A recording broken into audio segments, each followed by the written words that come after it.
Hello बच्चा लोग, नमस्कार, आदाब, सत श्री अकाल and came to welcome to SSP, the finest and the easiest way to learn the concept, the channel and the place where you can feel the physics and then you realize that you are in इश्क मोहब्बत with physics. So आज से हम लोग NEET के लिए start कर रहे हैं complete work power and energy का ये चैप्टर.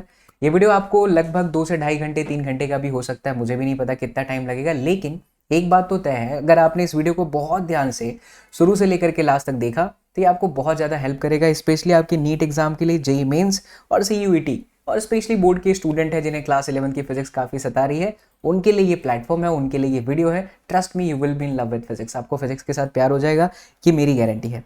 यहाँ जो कुछ भी मैं लिखता हूँ बच्चा लोग, वो हैंड रिटन नोट्स आप लोगों को मिल सकता है. मेरे टेलीग्राम को ज्वाइन करना होगा, उसका लिंक वीडियो के डिस्क्रिप्शन बॉक्स में है. एंड साथ ही साथ ये जो सीरीज है वो प्रचंड बैच के नाम से जानी जा रही है, यानी इससे पहले का चैप्टर, इसके बाद का चैप्टर, क्लास 12th का पूरा पढ़ाया जा चुका है. वो सब कुछ फ्री ऑफ कॉस्ट आपको प्रचंड बैच की प्लेलिस्ट में मिलेगा. So do not forget to check out our amazing playlist of this channel. कुछ भी दिक्कत होता है आप मुझे इंस्टाग्राम पर डीएम भी कर सकते हैं, that is Sachin_sir_physics. So do not forget to follow me here on the Instagram as well. चलिए तो स्टार्ट करते हैं कार्य से. कार्य अर्थात कार्य, हिंदी में कार्य कहते हैं, वर्क पावर एंड एनर्जी. जैसे जैसे आप चैप्टर में आगे बढ़ते जाइएगा यू विल रियलाइज कि सर वर्क ही अ काइंड ऑफ एनर्जी है और वही energy something related to power है. बट अभी हम एक झटके में नहीं बोलते कि work is a kind of energy. हम थोड़ा रफ्तार में नहीं जाएंगे, आराम से समझ करके कॉन्सेप्ट करेंगे, क्योंकि यहाँ पर बहुत सारे क्वेश्चन भी हमें करना है. तो स्लोली यू विल अंडरस्टैंड, सब कुछ आपको समझ में आएगा. वर्क को समझने के लिए हम एक डायग्राम को समझते हैं.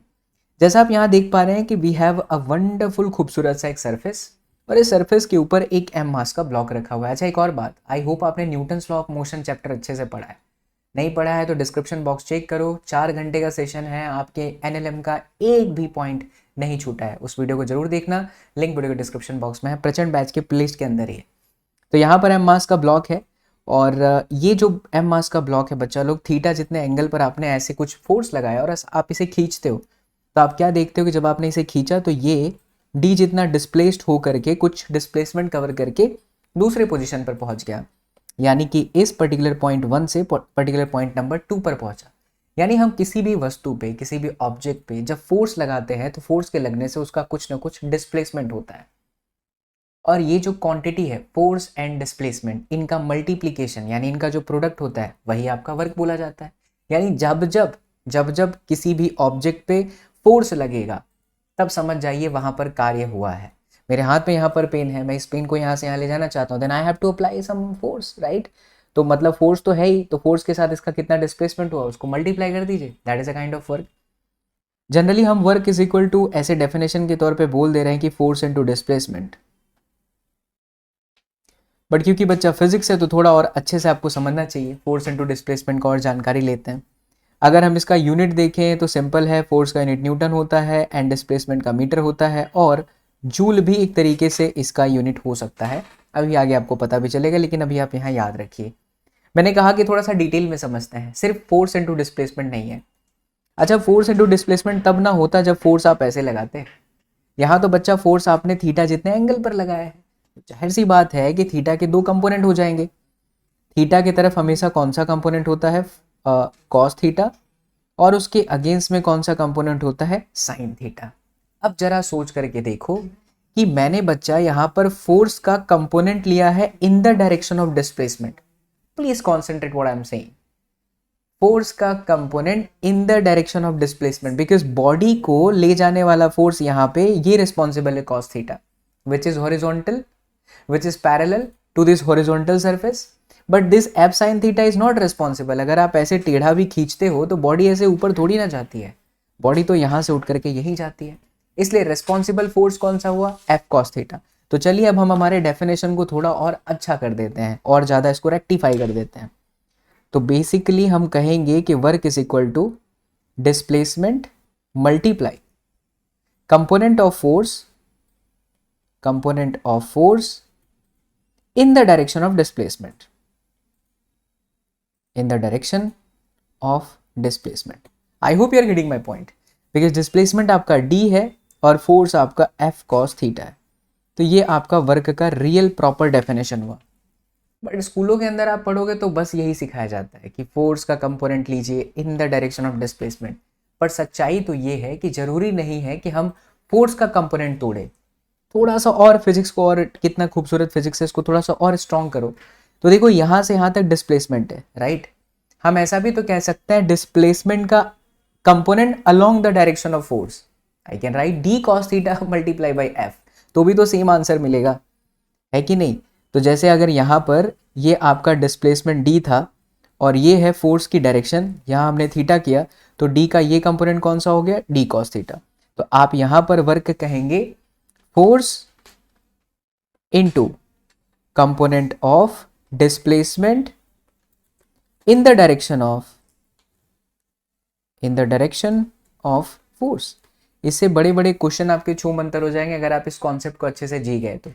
जरूरी नहीं है कि फोर्स के कंपोनेंट को ही तोड़ना, जरूरी नहीं है डिस्प्लेसमेंट के कंपोनेंट को तोड़ना, आप दोनों कर सकते हो, एक साथ नहीं, वरना गलत हो गया।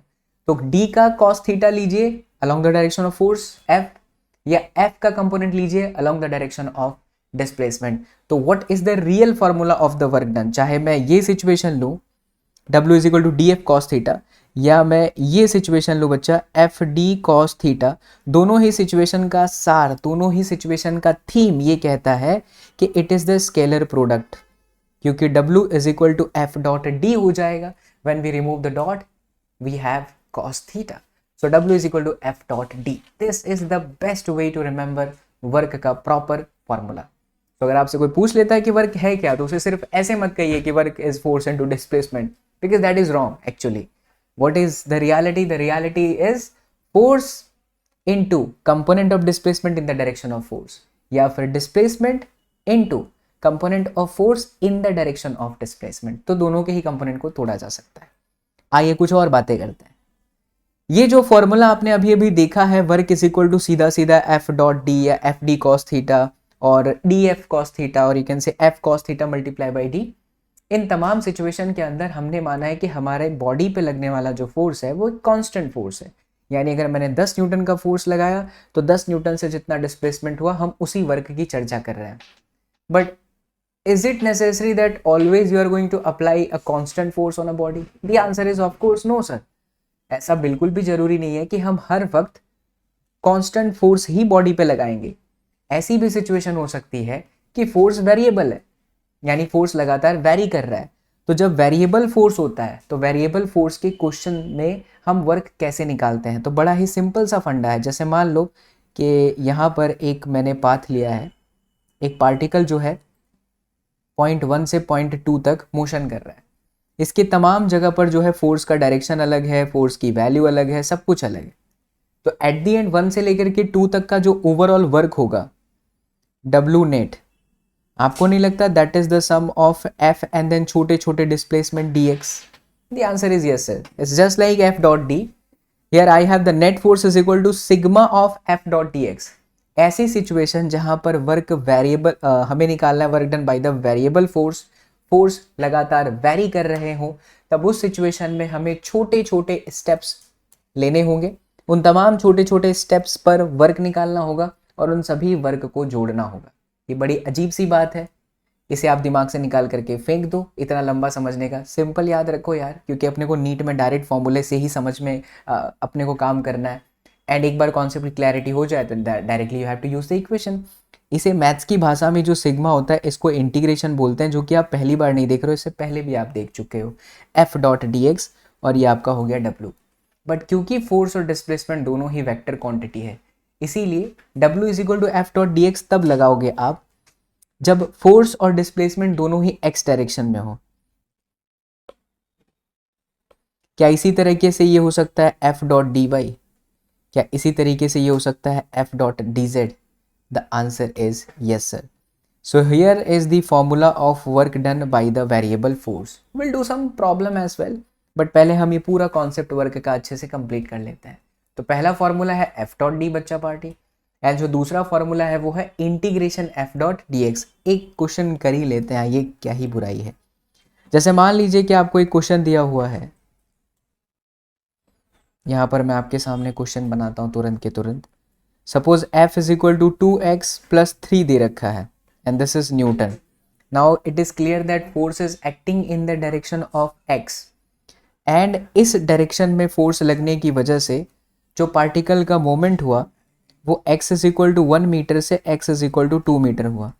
तो इस सिचुएशन में लेट्स कैलकुलेट वर्क।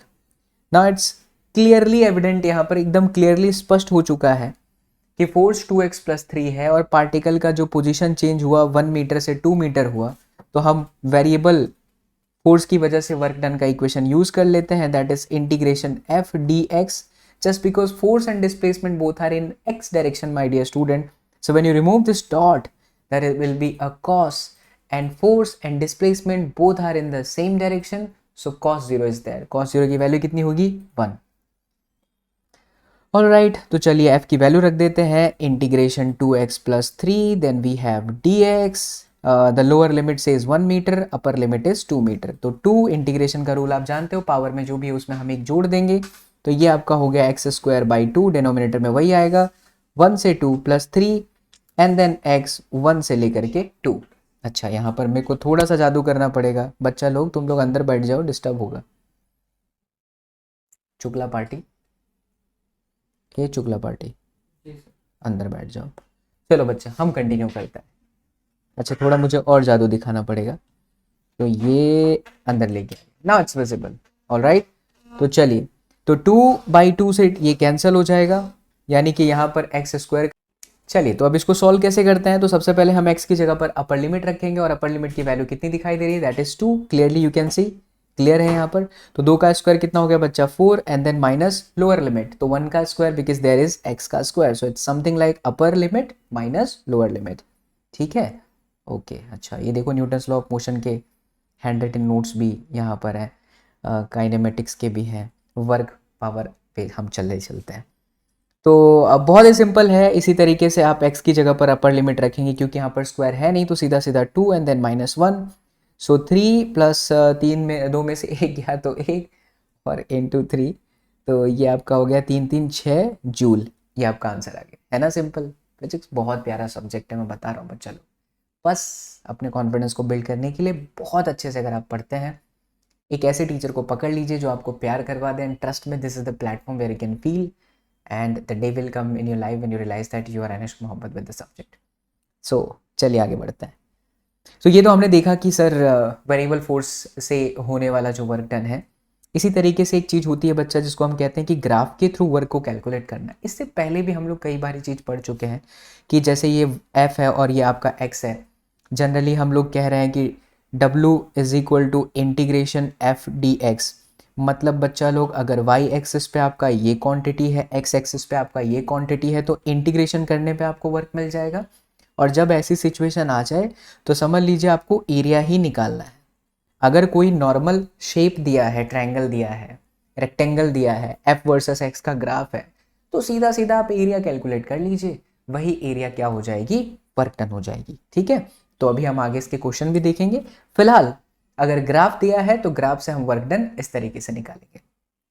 चलो आगे बढ़ते हैं। अब बात करते हैं कि वर्क का नेचर कैसा होता है, मतलब वो बिहेव किस तरीके से करता है। सो तीनों तरीके से बिहेव कर सकता है, ये पॉजिटिव भी हो सकता है, ये नेगेटिव भी हो सकता है, और साथ ही साथ बच्चा ये जीरो भी हो सकता है। कब ये पॉजिटिव होगा, कब ये नेगेटिव होगा, ये सारी चीज़ें डिपेंड करती है इस पे लगने वाले फोर्स के एंगल पर। क्योंकि हम कह रहे हैं कि भैया W इज इक्वल टू क्या है? F D cos theta, correct. अगर मान लीजिए थीटा लेस देन 0 डिग्री है, यानी 0 से 90, तो 0 से 90 में हर बार कॉस की वैल्यू तो पॉजिटिव आएगी, चाहे कॉस 0 हो, चाहे कॉस 30 हो, चाहे कॉस 60 हो, कॉस 90 हो। कॉस 90 में तो अलग हो गया, लेकिन अगर 0 से 90 डिग्री है तो हर वक्त आपका जो वर्क होगा पॉजिटिव होगा, बिकॉज कॉस थीटा यहाँ पर क्या हो जाएगा? पॉजिटिव हो जाएगा। तो W is equal to plus F and then D if our theta is less than 90 degree, correct. Second case, negative work done कब होगा? तो बच्चा नेगेटिव वर्क डन तब होता है जब फोर्स का डायरेक्शन और डिस्प्लेसमेंट के डायरेक्शन के बीच में एंगल 180 हो जाए, या आप ऐसा कहिए कि अगर थीटा 90 से बड़ा हो, क्योंकि थीटा 90 से बड़ा होता है तो ये 0, ये आपका 90, तो 90 से बड़ा ये या ये या ये, या 180 से 90 की किसी भी सिचुएशन में आप चले जाइए या कहीं पर भी चले जाइए, इन तमाम कोऑर्डिनेट के अंदर सिर्फ साइन प्लस होता है, और यहाँ पर तो tan प्लस होता है, यहाँ साइन प्लस होता है, यहाँ पर आपका ऑल प्लस, इसीलिए cos प्लस हो गया।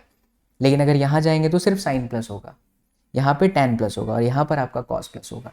तो अगर थीटा की वैल्यू 90 से बड़ी है तो वर्क नेगेटिव हो सकता है। खास करके अगर मैं आपको एक एग्जांपल बताऊं तो ऐसा कोई एग्जांपल सोचिए जहां पर फोर्स और डिस्प्लेसमेंट दोनों अपोजिट डायरेक्शन में लग रहे हों। एग्जांपल के तौर पर जैसे ये ब्लॉक है जिसका मास m है, आपने न्यूटन्स लॉ ऑफ मोशन में पिछले मेरे वीडियोस में देखा होगा, बहुत सारे हमने एग्जांपल अच्छे से करे थे। ब्लॉक के ऊपर ब्लॉक रखा हो तो फ्रिक्शन कैसे निकालते हैं। अब जैसे मान लीजिए कि आप इसे इस डायरेक्शन में खींच रहे हैं, पार्टिकल का मोशन भी इधर ही हो रहा है, लेकिन जो फ्रिक्शन फोर्स होता है वो ऐसे अपोजिट डायरेक्शन में लगता है। तो पार्टिकल चल तो रहा है यहाँ पे, लेकिन डिस्प्लेसमेंट यहाँ हो रहा है because of this external force, but friction force, kinetic friction opposite लग रहा है। तो ऐसे फोर्स से होने वाला जो काम होगा वो ऑफ कोर्स नेगेटिव होगा, बिकॉज दोनों के बीच में एंगल कितना रहता है, 180 डिग्री रहता है। तो ये हो गया हमारा नेगेटिव वर्क डन। एक और एग्जांपल लेते हैं। जिस एग्जांपल में मान लीजिए कि आपके हाथ में एक बॉल है, आप उस बॉल को ऐसे ऊपर फेंकते हैं तो बॉल कहाँ जा रही है, ऊपर की तरफ। लेकिन बच्चा जो ग्रेविटेशनल फोर्स है वो तो लग रहा है नीचे की तरफ, mg, बट पार्टिकल का डिस्प्लेसमेंट कहाँ हुआ, ऊपर। तो अब जरा सोचो mg और डिस्प्लेसमेंट में एंगल कितना बना, 180 डिग्री। तो अगेन इस तरीके का जो वर्क है वो नेगेटिव हो जाएगा, क्योंकि थीटा कितना हुआ 180 और cos 180 की वैल्यू कितनी होती है, -1। तो हमेशा याद रखिए जो वर्क होता है वो पॉजिटिव भी हो सकता है, वर्क हमारा नेगेटिव भी हो सकता है। अब बात करते हैं जीरो वर्क डन। तो एक एग्जांपल से आपको इसको तुरंत समझ में आ जाएगा। देखिए ध्यान से, यहाँ पर ना एक दीवार है और इस दीवार के सामने ठीक हमारे शुक्ला जी खड़े हैं। शुक्ला को छोड़ के जा चुकी है, शुक्ला जी नाराज है तो दीवार को मार रहे हैं। काफ़ी बड़ा हाथ हो गया इनका, तो दीवार को ई उनको लग रहा है वो शक्तिमान है, लेकिन बच्चा शक्तिमान है नहीं और अंबुजा सीमेंट की दीवार बनी हुई है, इसीलिए शुक्ला जी कितना भी फोर्स लगाएंगे दीवार पे, दीवार का डिस्प्लेसमेंट नहीं बनेगा बॉस। तो ऐसे सिचुएशन में जहाँ पर डिस्प्लेसमेंट आपका जीरो होता है, आप कितना भी फोर्स लगाइए बट आपका वर्क क्या रहेगा बच्चा लोग, 0 डिग्री। या ऐसा भी एक सिचुएशन हो सकता है कि जैसे मान लो ये बॉडी पर ब्लॉक है, तो नीचे की तरफ तो mg फोर्स लगेगा, नॉर्मल फोर्स यहाँ पर लगेगा। कोई बेचारा पार्टिकल ऐसे डायरेक्शन में फोर्स f को महसूस कर रहा है, तो भले ये इधर चल रहा हो लेकिन नॉर्मल फोर्स तो रहेगा ही, mg तो रहेगा ही। अब देखिए इन सिचुएशन में पार्टिकल चल ऐसे रहा है बट नॉर्मल फोर्स mg ऊपर नीचे लग रहे हैं, तो नॉर्मल और डिस्प्लेसमेंट के बीच में एंगल कितना, 90। mg और डिस्प्लेसमेंट के बीच में एंगल कितना, 90। तो दोनों ही सिचुएशन के अंदर क्योंकि थीटा 90 डिग्री हो चुका है और cos 90 क्या हो जाता है, 0 हो जाता है, इसीलिए बच्चा लोग किसी भी तरीके का कार्य यहाँ पे नहीं होगा, राइट। तो ये देखिए ये दो चीज़ें हमने यहाँ पर बहुत अच्छे से पढ़ ली। तो work is equal to 0 if theta is going to be 90 degree, correct. चल आगे बढ़ते हैं। अब हम चैप्टर के अगले सेगमेंट में जाते हैं। एनर्जी के अंदर काइनेटिक और पोटेंशियल पढ़ेंगे, लेकिन पहले काइनेटिक पढ़ के फिर हम काइनेटिक और वर्क के अच्छे क्वेश्चंस करेंगे, फिर हम आगे जाएंगे। देखिए बेसिकली जो हमें एनर्जी पढ़नी है, जो हम डेली लाइफ में समझते आते हैं, सुनते भी आते हैं, वो kinetic energy and potential energy. जरा इसको प्यार से समझो। काइनेटिक चलना, अगर कोई बॉडी चल रहा है तो समझ लो उसके पास काइनेटिक एनर्जी है, यानी कि कैपेसिटी ऑफ डूइंग वर्क। अब यहाँ पर इस डेफिनेशन को थोड़ा स्ट्रॉन्ग करिए। काम करने की एबिलिटी को ऊर्जा कहते हैं, काम करने की क्षमता को एनर्जी कहते हैं। If someone is saying that work is a kind of energy, no, that is wrong. The ability of doing work is basically the energy, and the ability of doing work due to the motion of the body, that is known as kinetic energy। और बच्चा kinetic energy का जो formula होता है वो होता है half mass and then velocity का स्क्वायर। थोड़ा सा इसके अंदर हम चेंजेस लेकर के आ सकते हैं। What we can do is m² v² upon में m। आपने देखा यहाँ पर क्या चेंज हुआ, हमने m से मल्टीप्लाई किया और m से डिवाइड भी किया, so it became m² v² divided by 2m। अच्छा सर, बहुत बढ़िया। एंड वी नो दैट, हम सब ये अच्छे से जानते हैं कि p is equal to mass times of velocity. इससे पहले वाले चैप्टर में पढ़ चुके हैं। p यानी कि क्या होता है, मोमेंटम। तो ये आपका निकल के आया kinetic energy p² divided by 2m। इसीलिए बच्चा आगे भी काम आएगा, याद रखना, √2m k, यानी कि momentum is equal to √2m k। चलिए अब मेरा एक सवाल है आपसे। सवाल ये है कि काइनेटिक एनर्जी के फॉर्मूले में हाफ एम वी स्क्वायर आ रहा है, क्या ये पॉजिटिव रहता है, क्या ये नेगेटिव हो सकता है, और अगर ऐसा है कि पॉजिटिव ही रहता है तो क्यों, और अगर ये नेगेटिव हो सकता है तो क्यों। इसका आंसर आप लोगों को कमेंट के अंदर बताना है। खैर मेरे लेक्चर में आप आगे बढ़ते चले जाओगे तो आप आसानी से आपको आंसर मिल भी जाएगा, लेकिन अभी अगर वीडियो को रोक करके आंसर दोगे तो इट वुड बी ग्रेट, मज़ा आएगा। चलिए बच्चा, तो काइनेटिक एनर्जी, इसका भी यूनिट जो होता है जूल, बड़ी छोटी सी बात है तो उस पर हम चर्चा नहीं करेंगे, आगे बढ़ते हैं। काइनेटिक एनर्जी से रिलेटेड एक बड़ी ही इंटरेस्टिंग कहानी है, जिस कहानी को लेकर के बहुत सारे बच्चों के मन में मिथ होता है और हम वो कुछ गलतियां कर देते हैं। आइए आपकी उसी गलती को आज मैं खत्म करूंगा। एक होता है वर्क एनर्जी थ्योरम, यानी कि कार्य का एनर्जी के साथ रिलेशन। समझते हैं। सिचुएशन देखिए, ये एक सरफेस है, यहाँ पर एक ब्लॉक है, इनिशियल रफ्तार उसकी u है और फाइनल रफ्तार इसकी v हुई। वेलोसिटी में चेंज क्यों आया? जाहिर सी बात है यार, वेलोसिटी में चेंज आया मतलब एक्सीलरेट हुई बॉडी, और अगर एक्सीलरेट हुई तो बॉडी के ऊपर क्या लगा है? फोर्स लगा। फोर्स लगने से s जितना डिस्प्लेसमेंट हुआ। इस पूरे सवाल के अंदर कहीं पर भी चर्चा नहीं है समय का, तो समय से मुक्त काइनेमेटिक इक्वेशन को सोच लो बच्चा। 2as is equal to v square minus में यू स्क्वायर। सही हूं मैं? V square is equal to u square plus 2as, so 2as is equal to v square minus में यू स्क्वायर। अच्छा ओके मेरे प्यारे बच्चा पार्टी, यहां पर एक्सीलरेशन को हम लिख सकते हैं एफ अपॉन में एम। चलिए इस एक्सीलरेशन ए बराबर एफ अपॉन एम को इस इक्वेशन में रख देते हैं। So we have 2f upon में m, displacement s, and then v square minus में u स्क्वायर। करेक्ट? अच्छा, so f into S is equal to m v square minus में u square divided by 2। Bracket को थोड़ा अच्छे से open कर लीजिए तो अच्छे से आपको रिजल्ट में मिल जाएगा। F S is equal to M V square by 2 minus में M U square divided by 2। वाह, this is the real feel of physics. ये जो एम वी स्क्वायर बाई 2 है, this is called your kinetic energy and that is final kinetic energy, and minus में initial kinetic energy. And what is this? Force into displacement. बच्चों, this force into displacement is work done, यानी किसी भी body पर लगने वाला जो work done होता है हमेशा चेंज इन काइनेटिक एनर्जी के बराबर होता है। सो here is the work energy theorem in a simple way. Trust me, here you will understand physics in an easiest way. But this equation is not a pure form of work energy theorem. There are certain things which you should note down. क्या है वो चीज़ जो यहाँ पर कार्य ऊर्जा प्रमेय में छुपी हुई है? हिंदी मीडियम के विद्यार्थी, बहुत जल्द आप लोगों के लिए बाबा एसएसपी कुछ बड़ा करेंगे, चिंता मत करिए। अब तो सिर्फ आप लोगों के लिए ही मेहनत कर रहा हूँ मैं, तो हर बच्चे के लिए हर चीज़ लेकर के आऊँगा। तो हमने कहा अभी थोड़ी देर पहले कि थोड़ा सा करेक्शन है इस इक्वेशन के अंदर, और वो करेक्शन क्या है नोट डाउन करो। वास्तविकता में हम ये जो वर्क निकालते हैं ना, this is not only work by the force, but this is work done by all the type of force, whether it is internal molecules, outside molecules, you can से द कंजर्वेटिव फोर्स और the non conservative force. क्या है ये conservative force, non conservative force, थोड़ा detail में आगे हम सीखेंगे पोटेंशियल एनर्जी की कहानी में। अभी आप ऐसा समझिए कि वैसे फोर्सेस जो कंजर्वेटिव फोर्सेस होते हैं, उन कंजर्वेटिव फोर्सेस में वर्क डन इनिशियल फाइनल पे डिपेंड करता है, ना कि पाथ पे। जैसे ग्रेविटेशनल फील्ड में लगने वाली जो ग्रेविटेशनल फोर्स है, उसमें अभी ये जो आप देख रहे हो, ये बॉटल का ढक्कन है, मैं इसको ऐसे लेकर के जाऊँ, एच हाइट डिस्टेंस कवर किया, ऐसे लेकर के जाऊँ तो भी इसने एच हाइट जितना डिस्टेंस किया, दोनों में काम सेम ही हुआ, क्योंकि पाथ पे डिपेंड ही नहीं करना। So these type of forces are said to be the conservative forces, and whenever you are applying, हम इसे एक एग्जांपल से समझेंगे तो और ज़्यादा अच्छे समझ में आ जाएगा। तो इसलिए यहाँ पर नोट डाउन कर लो कि जितने भी तरीके के कार्य हो सकते हैं, कार्य कैसे मिलता है? फोर्स की वजह से। तो जितने भी तरीके के फोर्स मार्केट में अवेलेबल होंगे, इसे मंत्र की तरह जप लीजिए। वर्क एनर्जी थ्योरम के अंदर जितने भी तरीके के मार्केट में फोर्स अवेलेबल हैं, तमाम फोर्सेस से बनने वाले तमाम वर्क का पूरा net is equal to change in kinetic energy. Is it clear, my dear student?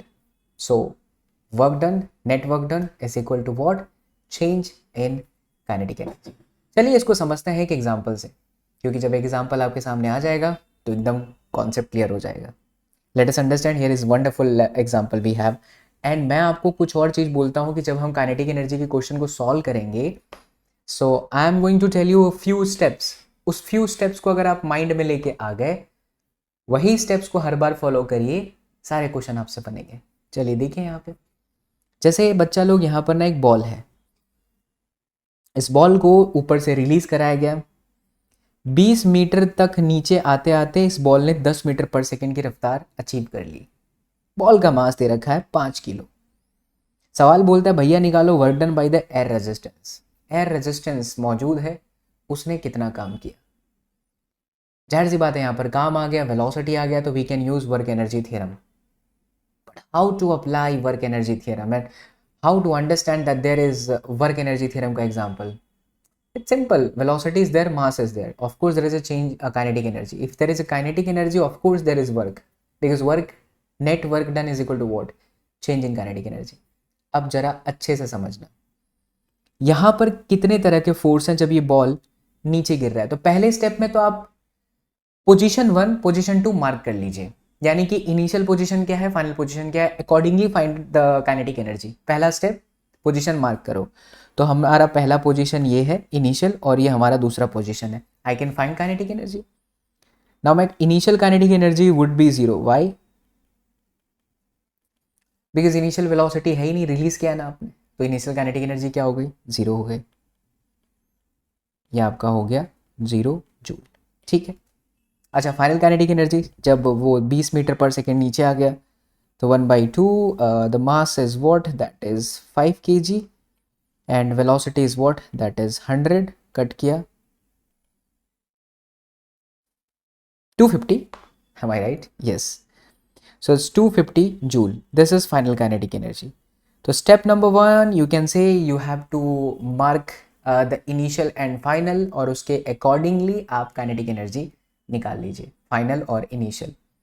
Step number 2 में बच्चा फोर्स को अंडरस्टैंड करिए, एफबीडी बनाइए. यहाँ तो एफबीडी की जरूरत ही नहीं, चलिए फिर भी देखिए. पहले और दूसरे पोजीशन के बीच में बॉडी का एक एफबीडी इमेजिन करते हैं. नीचे कौन सा फोर्स लग रहा है, mg. और ड्रैग फोर्स यानी कि एयर रेजिस्टेंस कहाँ लगेगा, रेजिस्टेंस है ना, तो फोर्स के अगेंस्ट डायरेक्शन में लगेगा. इसको हम रेजिस्टेंस यानी कि आर कह देते हैं. तो कितने फोर्सेस लगे, 2. कौन कौन से, resistance, air resistance and gravitational force.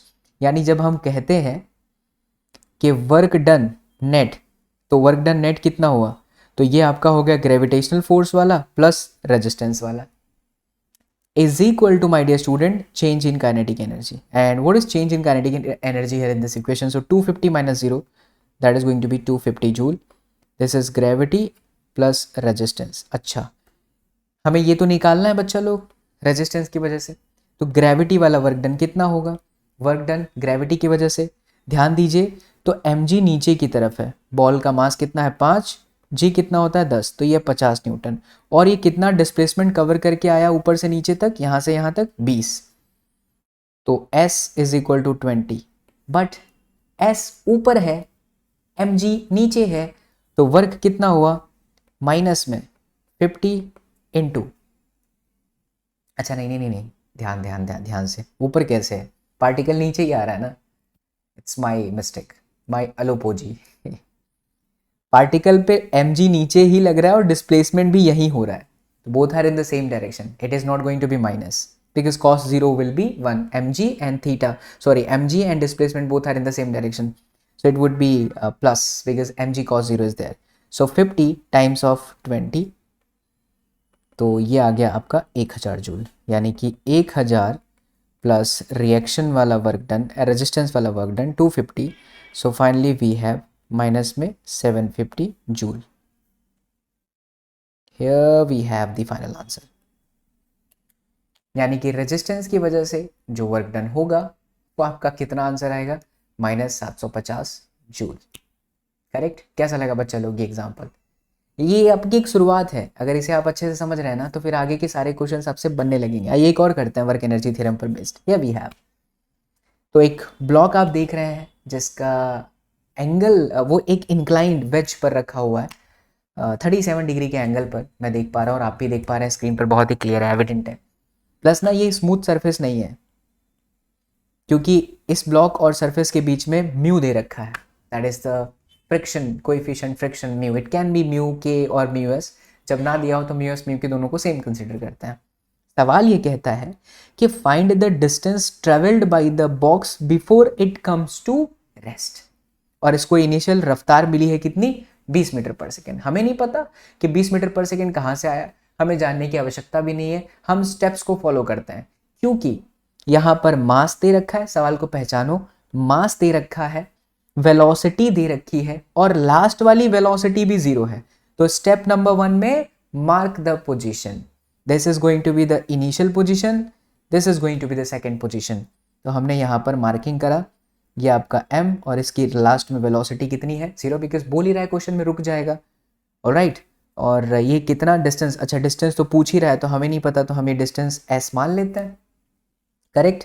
तो चलिए सबसे पहले पोजीशन मार्क करने के बाद let's find the initial kinetic energy and final kinetic energy, जैसे कि हमने इस वाले क्वेश्चन में किया। तो भैया बड़ा ही क्लियर है यहाँ पे कि काइनेटिक एनर्जी इनिशियल वाली हाफ मास कितनी बच्चा लोग, 10, एंड वेलोसिटी कितना है 20, तो 20 गुणे में 20 कर देते हैं, 5 दूनी 10 दूनी 20 और 2 0 और लगा दो तो 2000 जूल। तो ये हमारा इनिशियल काइनेटिक एनर्जी आ गया। Same way let's find out the final kinetic energy. Final को निकालने की जरूरत ही नहीं है, वो तो सीधा सीधा 0 जूल ही होगा। क्यों? क्योंकि ऊपर इसकी जो वेलोसिटी है यहाँ पे you can see that is 0। ठीक है बच्चा, चलो यहाँ तक तो सर समझ में आ गया। अब मैंने आपको क्या बोला था जब हम ये वाला क्वेश्चन कर रहे थे बच्चा, कि पहला पोजीशन दूसरे पोजीशन में काइनेटिक एनर्जी निकाल लीजिए, उसके बाद 1 और 2 के किसी भी एक पर्टिकुलर सिचुएशन में एफबीडी बनाइए, बीच में कहीं पर भी एफबीडी बनाइए, एक सिचुएशन के अंदर एफबीडी बनाओ। तो आज एफबीडी बनाते हैं। तो ये था हमारा ब्लॉक 1 और 2 के बीच में, नीचे कौन सा फोर्स लगेगा, mg sin थीटा, पक्की बात है। ये जा आ रहा है ड्र ऊपर की तरफ, तो फ्रिक्शन भी लगेगा, फ्रिक्शन कहाँ लगेगा, नीचे लग जाएगा, करेक्ट बात है। नॉर्मल फोर्स कहाँ लगेगा, ऊपर, और इस डायरेक्शन में कहाँ लगेगा, mg cos थीटा। ये सब कैसे आ रहा है, ये चीज़ समझने के लिए बच्चा मेरे पुराने वीडियोस को, लास्ट अभी 2-3 दिन पहले जो लेक्चर है न्यूटन्स लॉ ऑफ मोशन, उसे देख लोगे, पूरा क्लियर हो जाएगा एंड फिजिक्स से प्यार हो जाएगा, सच्चाई है, ठीक है। तो वो जरूर वीडियो देखा करिए। तो जो फ्रिक्शन है, फ्रिक्शन कैसे निकालते हैं, म्यू इंटू एन से पढ़ लिए हम लोग ऑलरेडी।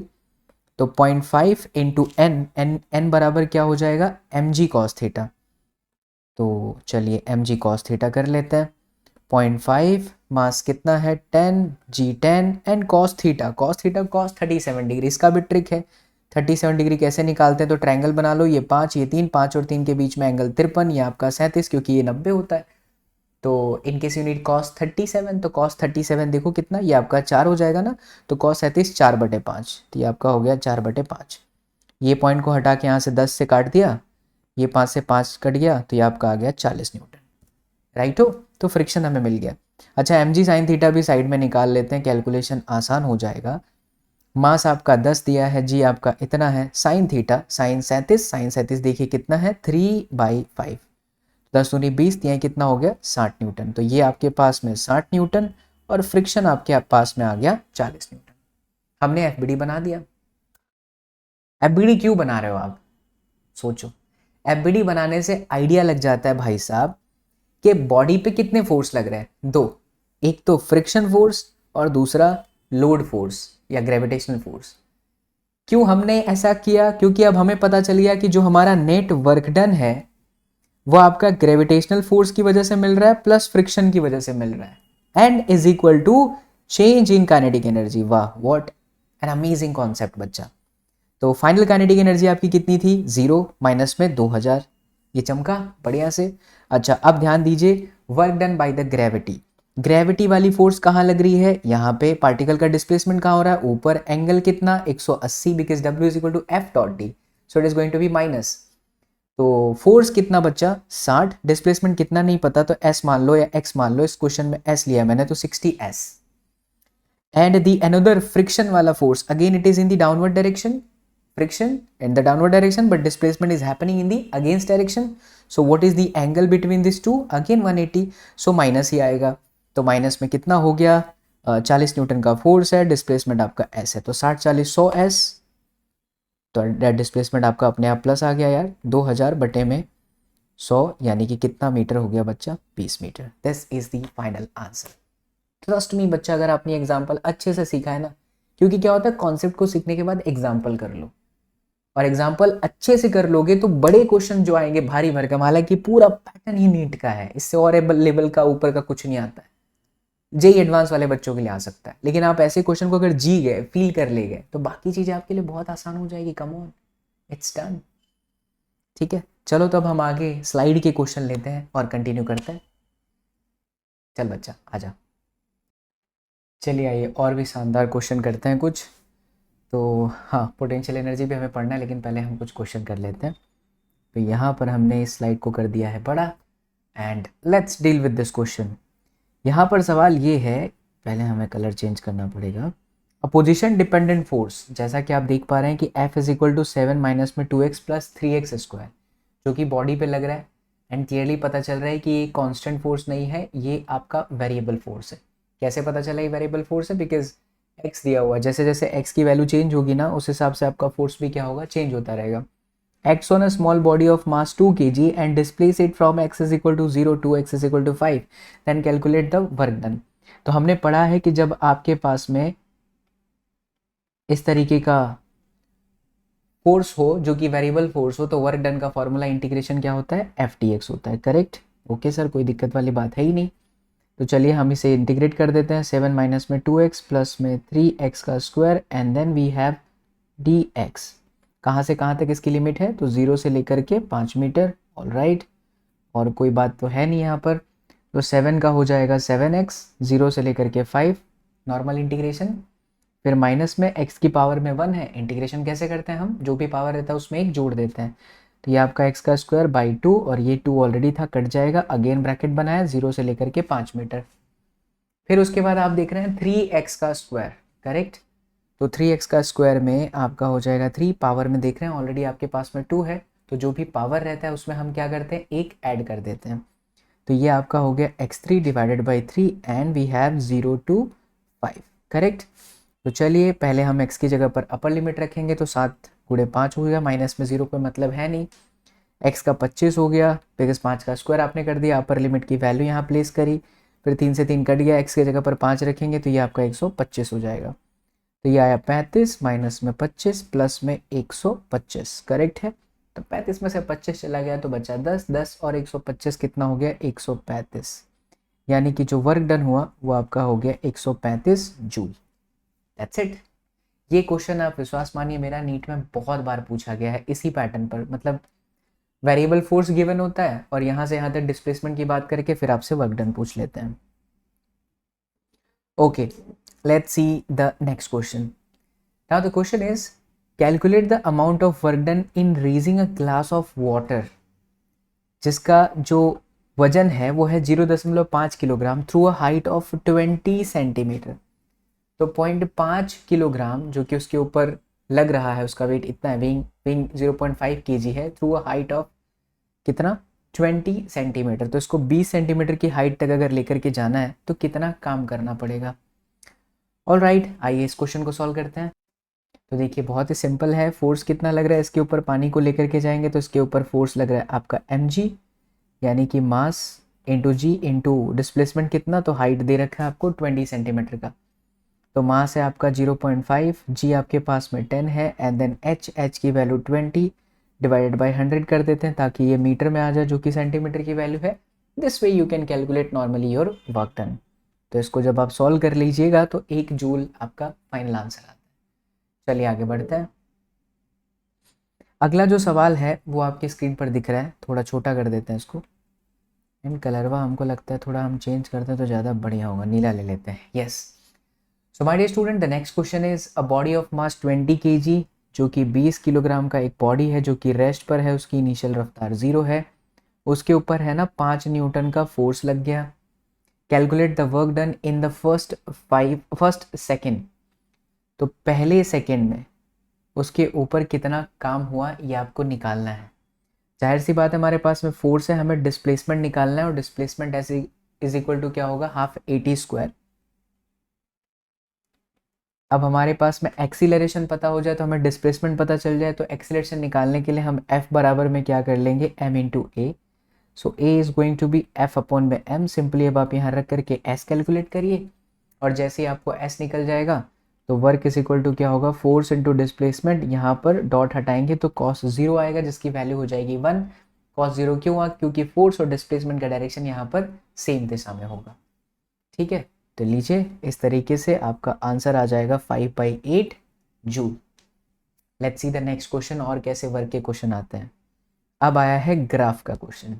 ध्यान दीजिए, ग्राफ के बारे में हमने अपने इस सेशन में चर्चा कराई है कि फोर्स वर्सेस डिस्प्लेसमेंट होगा, तो जो आप एरिया निकालेंगे वही आपका वर्क डन है। तो this is basically force displacement का कर्व ग्राफ दे रखा है। Calculate the work done by the force in displacing the body from 1 centimetre to 5 centimetre. तो 1 सेंटीमीटर से लेकर के बॉडी को अगर हम 5 सेंटीमीटर तक डिस्प्लेस करते हैं तो हमने कितना काम किया। तो जैसा कि हम कह रहे हैं कि ये फोर्स और डिस्प्लेसमेंट एक्स लाइन पर है, तो F इंटू एक्स अगर कर देंगे तो आपका वर्क मिल जाएगा, और y कोऑर्डिनेट और x कोऑर्डिनेट को मल्टीप्लाई करने पे वही आपका आंसर हो, तो हमेशा क्या निकाला जाता है, एरिया। तो बस सिंपली इसका एरिया निकालना है। जैसे आप इसका इस वाले का एरिया निकाल लीजिए, इसका एरिया निकाल लीजिए, इसका एरिया निकाल लीजिए और इसका एरिया निकाल लीजिए, और सभी को प्लस कर दीजिए, you will get your answer. ठीक है, तो area between the curve and the displacement axis, जो पॉजिटिव है पॉजिटिव लेना है, जो नेगेटिव है उसे आपको क्या ले लेना है, नेगेटिव ले लेना है। वीडियो को रोक करके इसको अच्छे से सॉल्व कर लो। कहीं भी दिक्कत होती है तो प्लीज़ क्वेश्चन करो कमेंट सेक्शन के अंदर। चलिए आगे बढ़ते हैं। देखिए, calculate the work done to move a body of mass 10 kg along a smooth incline plane. तो एक स्मूथ इंक्लाइन प्लेन है, एंगल आपका 30 डिग्री है, with constant velocity through a distance of 10 centimetre. तो 10 सेंटीमीटर तक इसकी कांस्टेंट डिस्प्लेसमेंट कांस्टेंट वेलोसिटी के साथ, जिसका मास दे रखा है, एंगल 30 डिग्री है, तो हमें इसका वर्क डन निकालना है। आइए देखिए, इस क्वेश्चन को बहुत ध्यान से अगर आप पढ़ते हैं तो एक चीज़ हमें समझ में आती है कि यहाँ पर जो है कांस्टेंट वेलोसिटी है। देखिए, स्क्रीन को मैं थोड़ा छोटा करता हूँ तो आपको क्लियरली दिखाई देगा। कांस्टेंट वेलोसिटी है, जाहिर सी बात है बच्चा कि अगर कांस्टेंट वेलोसिटी है तो एक्सीलरेशन जीरो है, यानी एक्सीलरेशन जीरो है तो फोर्स भी जीरो होना चाहिए। अब आप ये सोच रहे होंगे कि सर अगर फोर्स ही जीरो हो गया तो वर्क डन होगा ही नहीं, क्योंकि W is equal to F into D होता है। बट आप ध्यान से समझो, तो इसकी वेलोसिटी है constant velocity. It doesn't mean कि इसके ऊपर कोई काम नहीं हो रहा है, क्योंकि अगर वेलोसिटी है तो काम तो 100% हो रहा है, बट जो रिजल्टेंट फोर्स है वो जीरो है। कैसे, क्योंकि वेलोसिटी कांस्टेंट है, तो एक्सीलरेशन है नहीं, तो रिजल्टेंट जो फोर्स है आपका वो जीरो है। अच्छा, अब रिजल्टेंट फोर्स का जीरो होने का क्या मतलब है कि आप इसको बहुत ही स्लोली ऊपर लेके जा रहे हो। अगर स्लोली ऊपर लेके जा रहे हो तो आप उतना ही फोर्स लगाएंगे जितना कि इस डायरेक्शन में लग रहा है। अगर आप ऐसे सोचें कि अगर यहाँ पर हम देखें तो ये आपका mg साइन थीटा है। चलो मान लिया कि ऊपर की तरफ f फोर्स लग रहा है विद कांस्टेंट वेलोसिटी के साथ, और तब एक्सीलरेशन जो है जीरो है। तो उस स्थिति में बच्चा आपका जो नेट फोर्स है वो हुआ क्या, f माइनस में mg sine theta, but net तो आपका जीरो है। तो वही चीज़ को आप समझने का तरीका अलग अलग बना दीजिए, डायरेक्टली कह दीजिए f बराबर mg साइन थीटा, या कहिए कि f minus M G sine theta is equal to zero. So हमें क्या मिला, f is equal to M G and then sine theta. So mass कितना है 10, g कितना है 10, साइन थीटा साइन 30 डिग्री यानी कि 1/2, यह आपका 50 न्यूटन। तो अब डिस्प्लेसमेंट कितना करना था, 10 सेंटीमीटर, तो 10/100 इंटू 50 कर दीजिए, यानी कि कितना आ गया, 5 न्यूटन मीटर या फिर जूल। ये आपका करेक्ट आंसर है। तो अगली बार जब भी आपको कांस्टेंट वेलोसिटी कहे या जीरो एक्सीलरेशन कहे तो इसका मतलब ये नहीं होगा बॉडी चल ही नहीं रही, बॉडी चल रही होगी बट कांस्टेंट वेलोसिटी के साथ चल रही होगी, तो उसके ऊपर काम लगेगा। अच्छा, हमने कुछ लोचा मारा, डिस्प्लेसमेंट 10 सेंटीमीटर दिया है, अच्छा 10 मीटर दिया हुआ था, कोई नहीं, क्या फ़र्क पड़ता है, आप उसे मीटर कंसिडर करके करिए तो आपका आंसर 500 हो जाएगा। ठीक है, चलो नेक्स्ट क्वेश्चन करते हैं। आइए देखिए, so a 10 kg block placed on a rough horizontal floor is being pulled by a constant force of 50 newton. Coefficient of kinetic friction between the block and the floor is 0.4. Find the work done by each individual force acting on the block over a displacement of 5 metre. यानी कि 5 metre तक displacement जो भी हुआ सभी forces के through कितना काम हुआ है, we have to calculate. Amazing question, आइए इसे सॉल्व करते हैं। चलिए बच्चों, तो सबसे पहले हम इसका क्या निकाल लेते हैं, एफबीडी निकाल लेते हैं, एफबीडी बना लेते हैं, जिससे हमारा क्वेश्चन बहुत ही आसान हो जाएगा। अगर आप ध्यान से देखें, बड़ा ही सिंपल है। नीचे की तरफ कौन सा फोर्स लगता है, मरे चाहे बॉडी जिए, हर वक्त mg नीचे ही लगता है। और ऊपर की तरफ आपका नॉर्मल फोर्स हो गया, क्योंकि बॉडी इस दिशा में जो है एक्सीलरेट है, मूव है, कर रही है, तो यहाँ पर पीछे की तरफ आपका एफ है, और ये आपका अप्लाइड फोर्स है, और डिस्प्लेसमेंट होके बॉडी यहाँ कहीं पर पहुंची है। जो भी डिस्प्लेसमेंट दिया है दैट इज 5 मीटर। तो कुल मिला के हमारे पास फोर्सेस हैं। एक तो नॉर्मल फोर्स, इस फोर्स की वजह से किसी भी तरह का वर्क डन नहीं होगा बच्चों। क्यों? क्योंकि बॉडी का फोर्स इधर है, डिस्प्लेसमेंट इधर है। तेरा ध्यान किधर है बच्चा? तेरा फिजिक्स का हीरो इधर है। तो एंगल 90 डिग्री है। अगर एंगल 90 डिग्री है तो there is no work done, because you know that W is equal to F dot T। Similarly, you can see that mg इधर है and the displacement of the body is that side. Again, the angle is 90 degree, so there is no work done. But if I say कि भैया force इधर है, displacement भी इधर है, तो काम तो बिल्कुल होगा बच्चा। And W is equal to F dot D को तोड़ेंगे तो ये हो जाएगा F D cos में 0। The external force here which is acting is 50 and the displacement in that direction is 5, so it's 250 joule. And if I talk about the work done by the kinetic friction, तो पहले हम friction निकाल लेते हैं, which is mu k into n। तो mu k आपके पास में कितना है, 0.4, यानी कि 4/10 into n। n is what? That is mg। mass is what बच्चा लोग? 10। तो कितना हो गया, 100। 10g कह रहा हूँ, मास 10 into g, that is 100 ना। तो ये आपका कितना हो गया, 40 न्यूटन। यानी work done by the friction is minus में 40, अपोजिट डायरेक्शन में है, और डिस्प्लेसमेंट कितना है, तो आपका 5, यानी कि माइनस में 200 जूल। देखा माइनस क्यों है बच्चा लोग? क्योंकि बॉडी का फ्रिक्शन, बॉडी पे फ्रिक्शन इधर लग रहा है। ये देखिए फ्रिक्शन यहाँ पर है, डिस्प्लेसमेंट यहाँ पर है। एंगल कितना है, 180 डिग्री, जैसा कि आप जानते हैं W is equal to F dot D। So F D cos 180, so that is going to be negative. Alright, आइए बच्चों, तो नेक्स्ट क्वेश्चन करते हैं। देखिए वर्क डन को कैलकुलेट करने के अलग अलग वेराइटीज़ के क्वेश्चन है, और सभी वेराइटीज़ के क्वेश्चन मैं आपके लिए यहाँ पर रखते जा रहा हूँ स्लाइड में। अगला सवाल आ रहा है कि भैया फोर्स दे रखा है, पार्टिकल का डिस्प्लेसमेंट हुआ इस पोजीशन से इस पोजीशन पर, तो बताइए वर्क डन कितना हुआ। तो देखिए जैसा कि हम जानते हैं कि work is equal to F dot D है, दैट इज योर डिस्प्लेसमेंट। ऐसे भी आप रिप्रेजेंट करते हो। तो अगर पार्टिकल की इनिशियल पोजीशन ये थी, फाइनल पोजीशन ये है, तो आपका जो D हुआ वो आपका क्या हो जाएगा, फाइनल माइनस में इनिशियल। तो x कोऑर्डिनेट को x कोऑर्डिनेट से घटा लेते हैं। यहाँ पर 3 है, यहाँ पर 2 है, तो 3 minus minus 2 that is going to be 5, 6 minus में 1 that is 5, and then minus 2 and then 3 that is again minus में 5। So this is our displacement. और फोर्स की बात करें तो अगर अब मैं इसे इस तरीके से लिखूँ 3 माइनस 2 एंड 4, तो कोई बुराई वाली बात नहीं होगी, बिकॉज ये आपका वेक्टर फॉर्म ही है। तो आई कैप मतलब x, जे कैप मतलब आपका y हो जाता है, which is -2, and then the z is that is 4k cap. Dot we have 5, 5, -5। बहुत ही सिंपल है। अब आप x को सिर्फ x के साथ ही मल्टीप्लाई करेंगे, y को सिर्फ y के साथ, z को सिर्फ z के साथ। The reason is pretty clear, because i dot i is only 1। तो ये आपका हुआ 15, क्या कर रहा है बेसुप्ले, -10, and then we have minus में 20। अच्छा ये चीज़ और यहाँ पर प्लस आ जाएगा, क्यों आएगा, क्योंकि जब मल्टीप्लाई करते हैं तो it's like ax bx plus ay by। तो ax और bx, इसे आप a बोल रहे हो, इसे b बोल रहे हो, है ना, सिंपल है फिजिक्स ये। तो ये आपका 15 हुआ, माइनस में 10 हुआ, माइनस में 5 चौके 20 हुआ, 15 में से 10 गया, 5 में से 20 गया, तो माइनस में 15 joule. It's your final answer.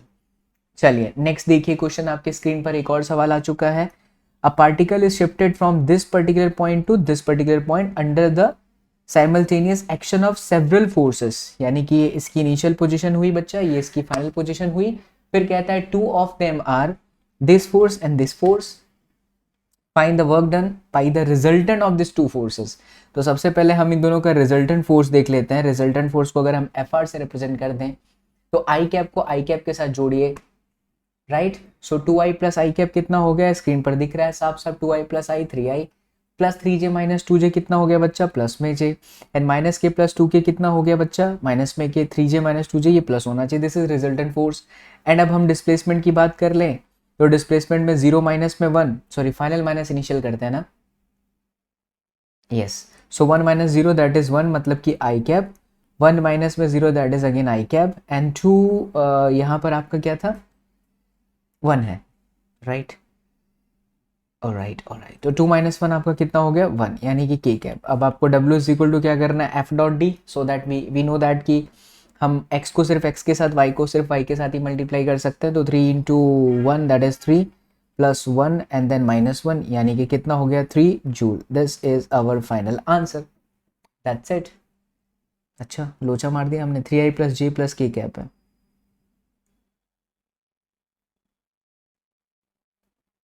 सही तो है, 3 प्लस 1 माइनस में के,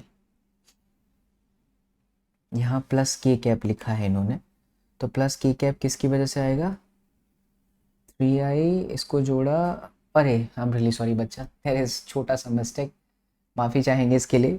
ये 2k और ये k था, जोड़ना था करेक्ट, तो 2k माइनस में के, it should be plus K cap. तो अब आपका आंसर हो जाएगा कितना, 5 जूल।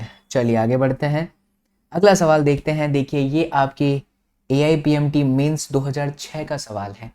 एक बॉडी है जिसका मास 0.8 किलोग्राम है, इनिशियल वेलोसिटी इतनी दी है, फाइनल वेलोसिटी इतनी दी है, find the change in kinetic energy. क्या बात है, तो change in kinetic energy basically होगा हाफ एम वी का स्क्वायर माइनस में V1 का स्क्वायर, यही होगा।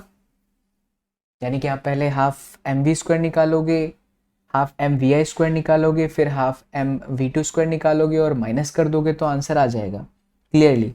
बट जो V2 है मेरा फाइनल वेलोसिटी है, और फाइनल वेलोसिटी की मैग्नीट्यूड की मैं बात करूं बच्चा, तो मैग्नीट्यूड निकालते हैं ऐसे, कंपोनेंट का स्क्वायर, फिर ये आपका हो गया √40, this is what, this is V2।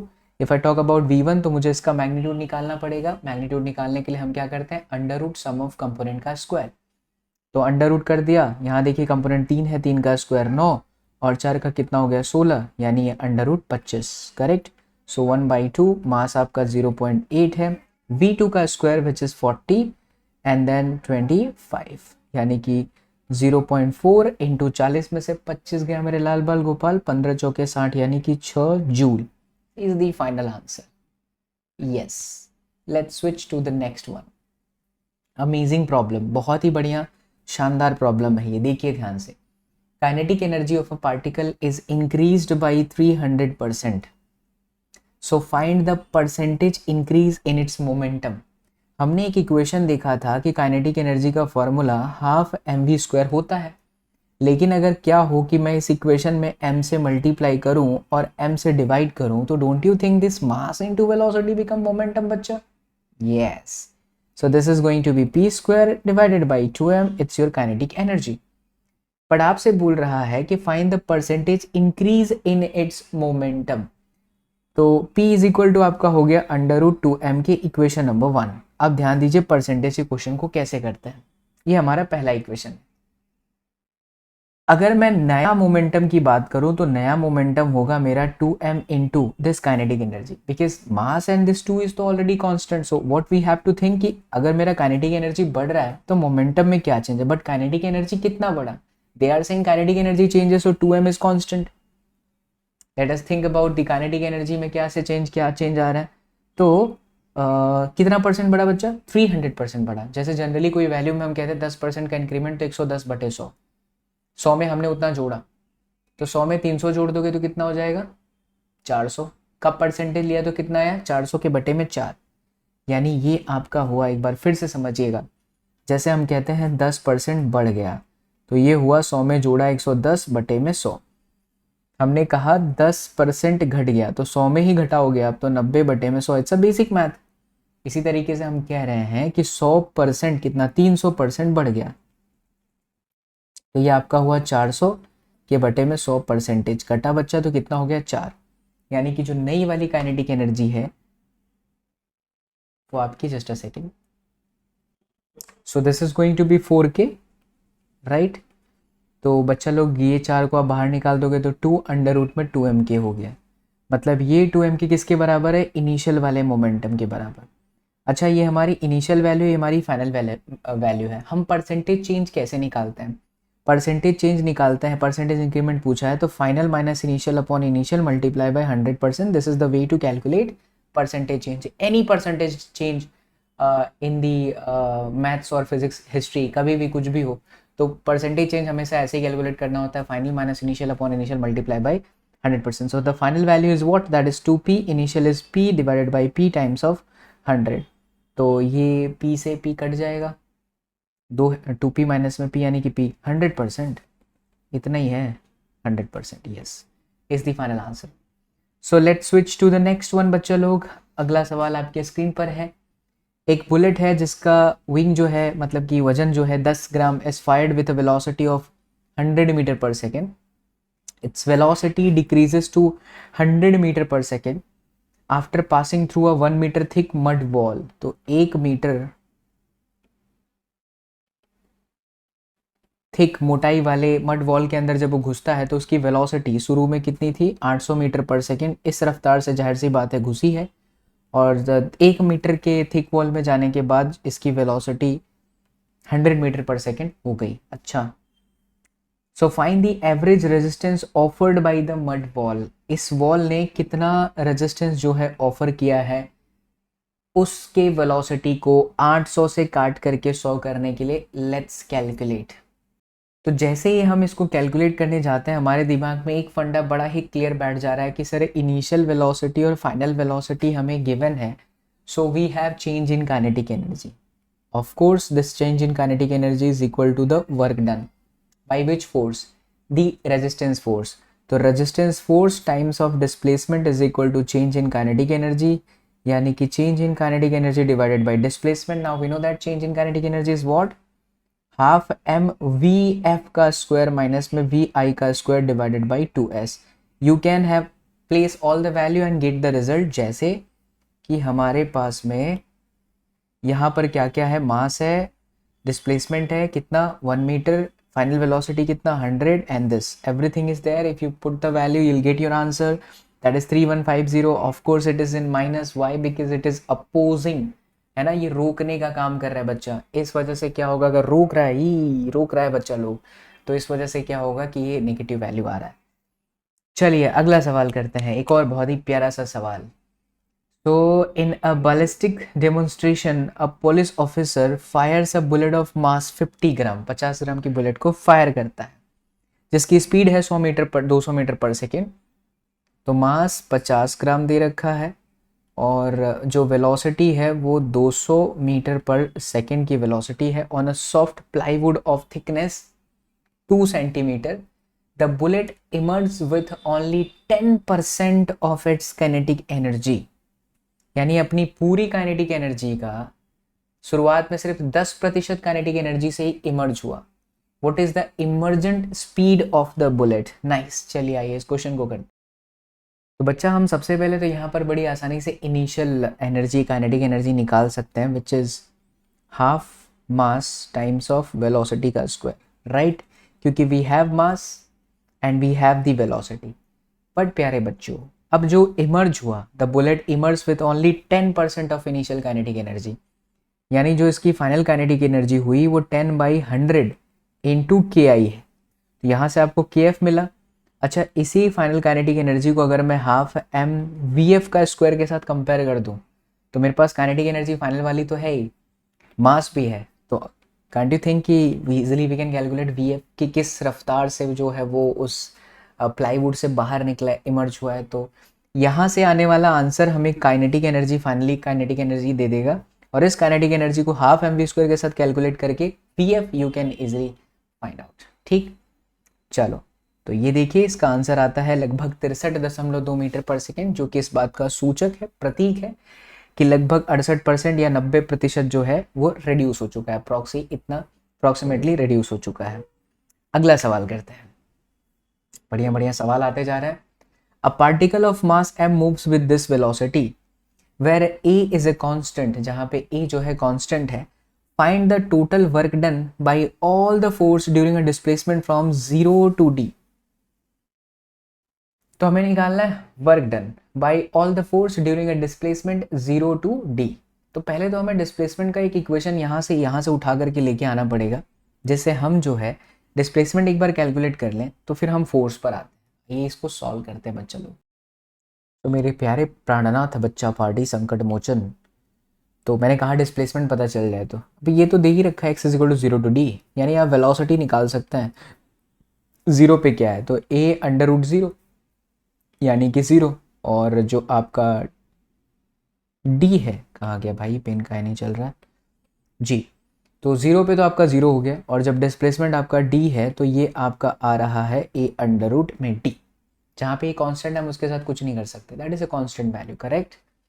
Now the question is find the total work done by all the forces, तो work done because I have now velocities, so I can find change in kinetic energy which is half m vf का square minus में vi का square, so 1/2m the velocity, the final one is what, a root d का square मार देंगे तो a square d minus में 0, सो प्यारे बच्चों ये आपका आ गया M A square D divided by 2, M I correct, it's easy, ठीक है, yes, M A square D by 2 is the final answer. चलिए आइए आगे बढ़ते हैं। ओहो, अब आगे के क्वेश्चन को करने के लिए मुझे देख के ही पता चल रहा है पोटेंशियल एनर्जी है, तो first of all let us understand the concept of potential energy, फिर हम पोटेंशियल एनर्जी के क्वेश्चंस को करते हैं। बहुत प्यारे प्यारे टॉपिक्स हैं अभी, एंड ट्रस्ट मी बच्चों, अगर आप वीडियो के इस जोन तक पहुंच गए होंगे तो आपको सारा कॉन्सेप्ट क्लियर हो रहा होगा, ऐसा मैं उम्मीद करता हूँ। और अगर कहीं पर भी कुछ भी दिक्कत आती है तो प्लीज़ कमेंट करना, I am always there to help you out of this. So let's see the topic of potential. बच्चों, पोटेंशियल एनर्जी के कॉन्सेप्ट को मैं आज आपको अपने एक ऐसे फंडे से क्लियर करूंगा ना कि पोटेंशियल एनर्जी, काइनेटिक एनर्जी, फिर सबके बीच में रिलेशन, फिर ये जो आप कहते हो मैकेनिकल एनर्जी, फिर सब कुछ क्लियर होगा। बहुत ध्यान से सुनना। सबसे पहले तो समझते हैं कि पोटेंशियल एनर्जी वास्तव में है क्या। देखिए, पोटेंशियल एनर्जी बेसिकली अपने ही पोजीशन की वजह से किसी फील्ड फोर्स में जब आती है, तो अपनी ही पोजीशन की वजह से जो उसके ऊपर एबिलिटी है, जो उसमें एबिलिटी है काम करने का, वो पोटेंशियल एनर्जी है। For example, I have this wonderful physics toys, जिसके बारे में मैं बहुत जल्द आपको एक वीडियो बना करके दिखाऊंगा। Look at this, can you see ये कैसे हो पा रहा है। ये बेचारा जो इंसान है अपने एक पैर पर डांस करता है बच्चा, and this is happening because इसका जो एंटायर मास है वो इसी पर्टिकुलर पॉइंट पर कॉन्सेंट्रेटेड है। सो वह पॉइंट जिसके अराउंड बॉडी घूमती है वो सेंटर ऑफ मास है। मैं इस पर कहाँ गया, मुझे बहुत प्यारा लगता है, तो मैं अक्सर इसे लेकर के ऐसे चलते रहता हूँ। इसे साइड में करते हैं, मुझे एक और चीज़ चाहिए, what I can take is, alright here I है, ये टूटा फूटा पुराना जो है वो, जैसे मान लीजिए कि बॉडी है, ये ना रेफरेंस पॉइंट है। जैसे मान लो ये मेरा हाथ धरती माता है, अब धरती माता के इस लेवल से उठा करके मुझे इस बॉडी को यहाँ पर लेकर के जाना है। तो जब ये यहाँ पहुंचा तो इसकी पोजीशन यहाँ पर आ गई, इस पोजीशन की वजह से अब इसमें एक ताकत आ गई, उसी ताकत की वजह से ये नीचे गिर रहा है, या इसके अंदर कुछ एनर्जी स्टोर हो गया। अगर ये यहाँ होता तो कुछ और एनर्जी स्टोर होता, वही एनर्जी से जब ये नीचे गिरता तो मेरे हाथ को चोट लगती है। सोचो ये जितना भारी होगा उतनी जबरदस्त तरीके से मेरे हाथ को चोट लगेगी। सो पोजीशन की वजह से किसी बॉडी के अंदर एनर्जी का आ जाना, किसी फील्ड के अंदर। अच्छा, ये कौन सा फील्ड है, जब ये ऐसे गया तो यहाँ पर है, तो कौन सा फील्ड है, ग्रेविटेशनल फील्ड। तो बेसिकली आप ऐसे याद रख सकते हो कि energy possessed by a body due to its position in a field, और the force field is known as potential energy. Let us understand one wonderful derivation. With the help of that derivation, you'll be able to understand what's the relation between kinetic energy, potential energy, work, force, everything is going to be clear out with this wonderful explanation. तो चलिए हम समझते हैं, यहाँ पर एक x access है और यहाँ पर एक y एक्सेस है, और यहाँ पर किसी हाइट पे ऑलरेडी एक बॉडी है, बराबर, y1 हाइट पे बॉडी है। फिर इस y1 हाइट से मैं इस बॉडी को उठा करके किसी y2 हाइट पर ले जाना चाहता हूँ। एक बड़ी इंटरेस्टिंग बात को समझना, मैं अगर आपसे कहूँ बच्चा कि मैं इस बॉडी को सीधे लेके जाना चाहता हूँ, कितनी हाइट हुई, y2 माइनस y1, ये पूरा y2 है, ये आपका y1 है, तो ये बचा हुआ कितना, y2 माइनस y1। मैं कहता हूँ मैं इस बॉडी को ऐसे घुमाते हैं, वी वी वी यहाँ लेके जाऊँ, तब भी तो हाइट आपकी y2 माइनस y1 ही है। मैं कहता हूँ मैं इसको ऐसे लेके जा रहा हूँ, तो भी इस पाथ से लेके जा रहा हूँ, तो भी इसकी हाइट इतनी है, मतलब डिस्प्लेसमेंट इतना है। मैं कहता हूँ मैं इसको ऐसे लेके जा रहा हूँ, तो भी डिस्प्लेसमेंट इतना ही है। इस वर्ड को पकड़ के रखना, बिकॉज आगे दृश्यम की तरह, जैसे दृश्यम मूवी के अंदर सब लास्ट में खुलता है, वैसे यहाँ खुलेगा सस्पेंस कि क्यों हम पाथ के ऊपर चर्चा कर रहे थे। अब जरा सोचिए कि इस बॉडी को हम स्लोली ऊपर लेकर के जा रहे हैं और इस पाथ को फॉलो कर रहे हैं जहां पर छोटे छोटे डिस्प्लेसमेंट हो रहे हैं। मान लीजिए छोटा सा डिस्प्लेसमेंट कितना हुआ, डी आर को हम वेक्टर कर देते हैं because X Y J cap में इसको हम रिप्रेजेंट कर लेते हैं। जनरली जो फोर्स का फॉर्मूला होता है वो होता है वेक्टर एफ डॉट में डी आर, यही होता है। अच्छा, फोर्स कहाँ लग रहा है इस बॉडी पे? नीचे की तरफ, यानी कि M G J cap, but minus कर दूं क्योंकि एक्सीलरेशन का डायरेक्शन कहाँ होता है, नीचे माइनस जे। फिर डी आर डिस्प्लेसमेंट, मुझे क्या पता कहाँ है, वैसे दिख तो रहा है वाई डायरेक्शन, लेकिन मान लो कि अगर डिस्प्लेसमेंट एक्स, मैं एक्स से लेके जाता, मैं वाई से लेके जाता, मैं जेड से लेके जाता, तो इसका कोऑर्डिनेट क्या होता? इसका कोऑर्डिनेट तो D X I D Y J plus D Z K, correct. अब हम सब जानते हैं, पहले तो जादू लगा दो सर, ठीक है, इसको इधर खिसका देते हैं। Now we all know that I cap को आई कैप के साथ ही मल्टीप्लाई कर सकते हैं, जे कैप को जे कैप के साथ ही मल्टीप्लाई कर सकते हैं, के कैप को सिर्फ के कैप के साथ ही मल्टीप्लाई कर सकते हैं। तो जब आप जे को जे के साथ मल्टीप्लाई करोगे तो ये आपका आंसर आएगा माइनस में M G D Y and this is W. But again a very important point you should note down कि जब डिस्प्लेसमेंट बहुत ही स्मॉल है तो वर्क डन भी छोटा रहा होगा, डी डब्ल्यू, तो this is D W. But अगर मुझे पूरा का पूरा वर्क डन चाहिए यहाँ से यहाँ तक का, what I have to do my dear student, integration. तो चलिए इसका इंटीग्रेशन कर देते हैं, पहले कलर चेंज कर लेते हैं, हाँ।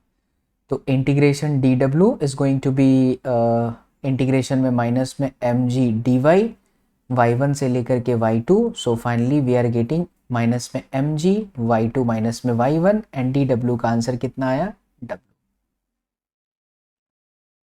आप एक चीज नोट डाउन करो, यहां पर होने वाला जो काम है जब इस बॉडी को लेके यहां से यहां तक गए, वो सीधा y2 माइनस y1 पे ही डिपेंड कर रहा है क्योंकि ये तो कांस्टेंट है। अब मैं कहीं से भी इस बॉडी को लेकर के जाता, कहीं से भी किसी भी पाथ से लेकर के जाता, तो भी क्या वर्क डन में ये तो कांस्टेंट है यार, पूरे बॉडी पे mg फोर्स ही लगेगा। बट क्या ये y2 माइनस y1 ही चेंज हो रहा होता? हो रहा होता ना। मैं कैसे भी, मैं इसको थोड़ा और ऊपर कर देता और मैं इसको थोड़ा नीचे रख देता बच्चा, और कैसे भी पाथ को फॉलो करता, तो भी every time the work done is what, y2 minus y1 के प्रोपोर्शनल में आता। इससे एक चीज समझने वाली बात है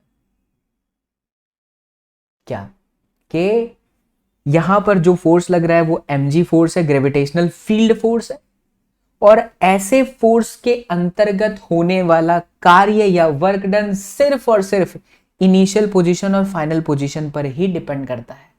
नोट डाउन करना, ऐसे फोर्सेस को कंजर्वेटिव फोर्सेस कहा जाता है और ऐसे फील्ड को, ग्रेविटेशनल फील्ड को कंजर्वेटिव फील्ड कहा जाता है। And my dear student, conservative field के अंदर, या जब बॉडी पे कंजर्वेटिव फील्ड के अंदर कंजर्वेटिव फोर्स लग रहा है, तब हमेशा जन्म लेता है एक बंदा जिसको कहते हैं पोटेंशियल एनर्जी।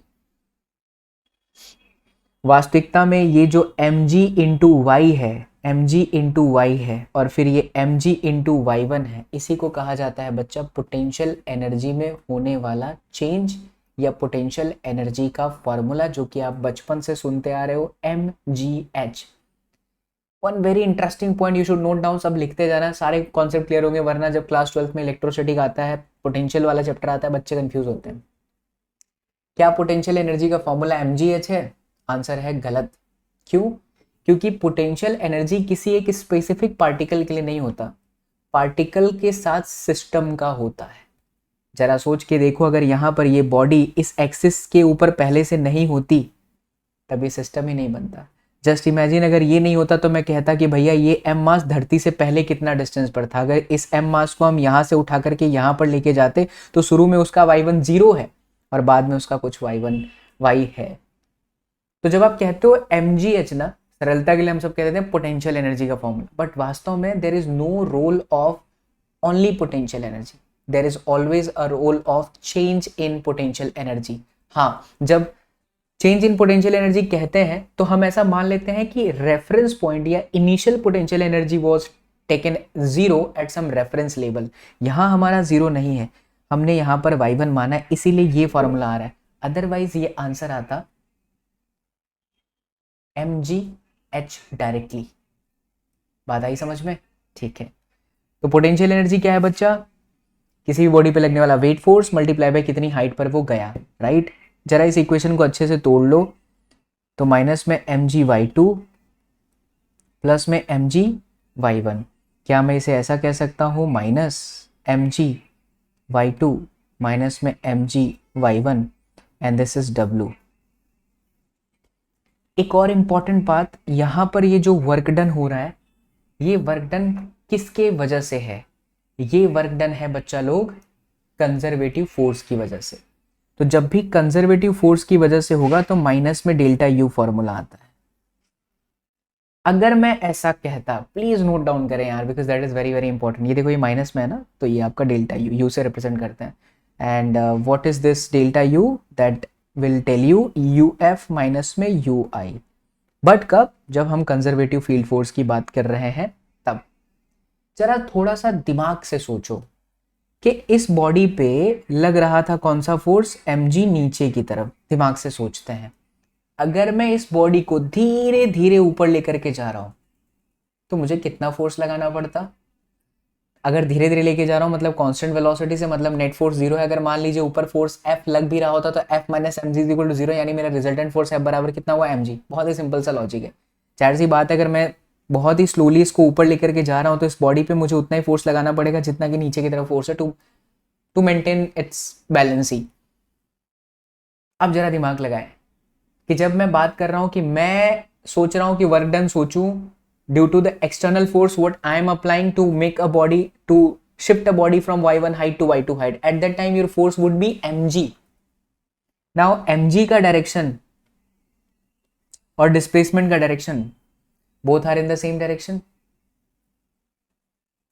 mg कहां है, मतलब कि फोर्स कहां है? ऊपर, which is mg, and then displacement भी कहाँ है? ऊपर। तो हम ऐसा कहेंगे force mg and then h into cos में जीरो, क्योंकि फोर्स और डिस्प्लेसमेंट इस बार मैंने सेम डायरेक्शन में लिया। तो कॉस जीरो की वैल्यू कितनी? 1। आंसर कितना आया? mgh। क्या हम इस h को y2 माइनस y1 कह सकते हैं? Answer is yes. पहले जो आपका y2 minus y1 mg y2 minus y1 आया वहां पर माइनस था, और अब जो आ रहा है वो आपका प्लस है, mg y2 माइनस y1। इन दोनों में जमीन आसमान का अंतर है, इसको ध्यान से समझे बच्चा। छोटा सा पॉइंट है बट बड़ा घुमा के लोग पूछते हैं। कंजर्वेटिव की वजह से जो भी वर्क डन होगा वह माइनस डेल्टा यू है, और एक्सटर्नल फोर्स की वजह से जो वर्क डन होगा वह प्लस डेल्टा यू है। इस चीज को अपने दिमाग में गांठ बांध करके रख लीजिए, कभी जीवन में दिक्कत नहीं आएगी, वरना हमेशा कंफ्यूज रहोगे कि सोचोगे कि sir change in potential, sir potential energy तो माइनस होता है। माइनस नहीं होता, डिपेंड करता है कि आप वर्क डन किस फोर्स की वजह से निकाल रहे हो। और ये पोटेंशियल एनर्जी तभी जन्म लेता है जब कंजर्वेटिव फील्ड फोर्स आता है। इसीलिए ऐसा होता है कि external work done external force की वजह से सोचो तो क्या होगा? तो प्लस डेल्टा यू, एंड वही plus delta U is equal to minus delta W C. इसे आप ऐसे लिख लो। आइए मैं अपने अलग से स्लाइड पर चलता हूँ। इसे आप बच्चों ऐसे लिख सकते हो कि W external is equal to delta U and W conservative force is equal to minus में डेल्टा यू, या W is equal to delta U is equal to minus में डब्ल्यू सी। सिंपल, बट इसे याद रखना है। फंडा clear हुआ बच्चा? Very good. So we have this situation of potential energy. अब जरा हम उसी वाले इक्वेशन को वापस लेकर के आते हैं जहां पर था हमारा माइनस में mg/y2, ये सब कुछ कंजर्वेटिव फोर्स की वजह से, ठीक है। प्लस में है आपका mg/y1। देखना एक बड़ा इंटरेस्टिंग चीज निकल करके आएगा। अच्छा, W क्या होता है? Change in kinetic energy. चलिए लिख देते हैं, change in kinetic energy is equal to minus में mg/y2 प्लस में mg/y1। ठीक, ओके सर, कोई दिक्कत वाली बात नहीं है। Now my dear बच्चा party, what is change in kinetic energy? That is final minus में initial change का formula which is half m v2 square minus, pen बड़ा ही सही है, हाँ, हाफ m, अरे भैया, हाफ m v2 का स्क्वायर माइनस में हाफ m v1 का स्क्वायर। हमने ऐसा माना कि जब y1 हाइट पे था ना तब बॉडी की वेलोसिटी v1 थी, और जब y2 हाइट पे गया तो वेलोसिटी कितनी है? v2 है, इज इक्वल टू माइनस में mg/y2 प्लस में mg/y1। ठीक है बच्चा, ओके। तो अब हम एक काम करते हैं, हाफ m v2 का स्क्वायर प्लस mg/y2, माइनस वाले टर्म्स को एक तरफ लेके आ गया इस तरफ, और इधर हो जाएगा हाफ m v1 का square plus mg/y1। Correct. Now what is this kinetic energy? This is final kinetic energy. बाजू वाला है बच्चा इनिशियल पोटेंशियल एनर्जी. अरे वाह, final potential energy, sorry, UF. This is initial kinetic energy and this is final initial potential energy.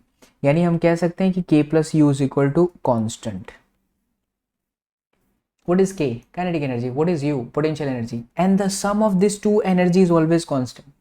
And this constant energy is nothing but that is known as mechanical energy is equal to K plus U. Some books you will see it is also denoted by E. So we have E is equal to K plus में U. बहुत अच्छा result आपके सामने आ रहा है बच्चा, बहुत ध्यान से देखना. E क्या है? Mechanical energy. K क्या है? Kinetic energy. और U क्या है? Potential energy. Sum of kinetic energy and potential energy is always constant.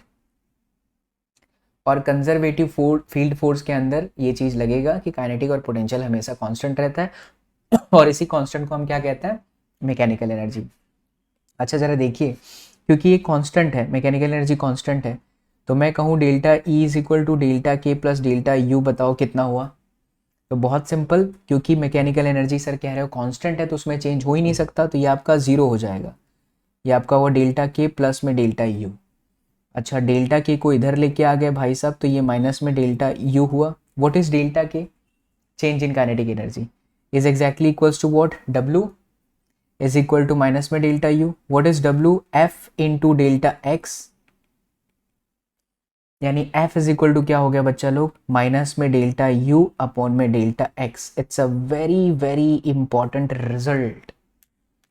This equation shows a relation between force and displacement. F is equal to minus delta U divided by delta X.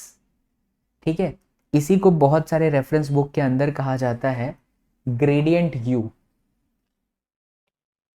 ऐसे represent करता है, यानी minus में gradient U by gradient X, gradient U by gradient Y, gradient U by gradient Z. अगर आपका force किसी एक particular dimension में है X में, तो F is equal to minus में du बाई dx. जो हमने लास्ट क्वेश्चन छोड़ा था वो इसी पर था, अभी उस पर आएंगे. So du is equal to क्या? माइनस में F dx. This equation you need to remember till the last breath of your life. अच्छे से याद रखिए, बिकॉज इसके क्वेश्चन हीट में डायरेक्टली आ जाते हैं. F is equal to minus du by dx. It's simple. If you have the equation of potential energy in form of x and they are asking about the force, directly differentiate कर दो, खत्म. ठीक है, तो हमने अभी तक का पूरा सार क्या पढ़ा? सार ये पढ़ा, पहली लाइन हमें याद रखनी कि भैया कंजर्वेटिव फोर्स क्या होता है. कंजर्वेटिव फोर्स एक ऐसा फोर्स होता है जिसमें हमारा वर्क डन इनिशियल और फाइनल पे ही डिपेंड करता है. कैसे भी पाथ से जाओ कोई फर्क नहीं पड़ता. तब जो पोजीशन की वजह से एनर्जी आती है उसे हम पोटेंशियल एनर्जी कहते हैं.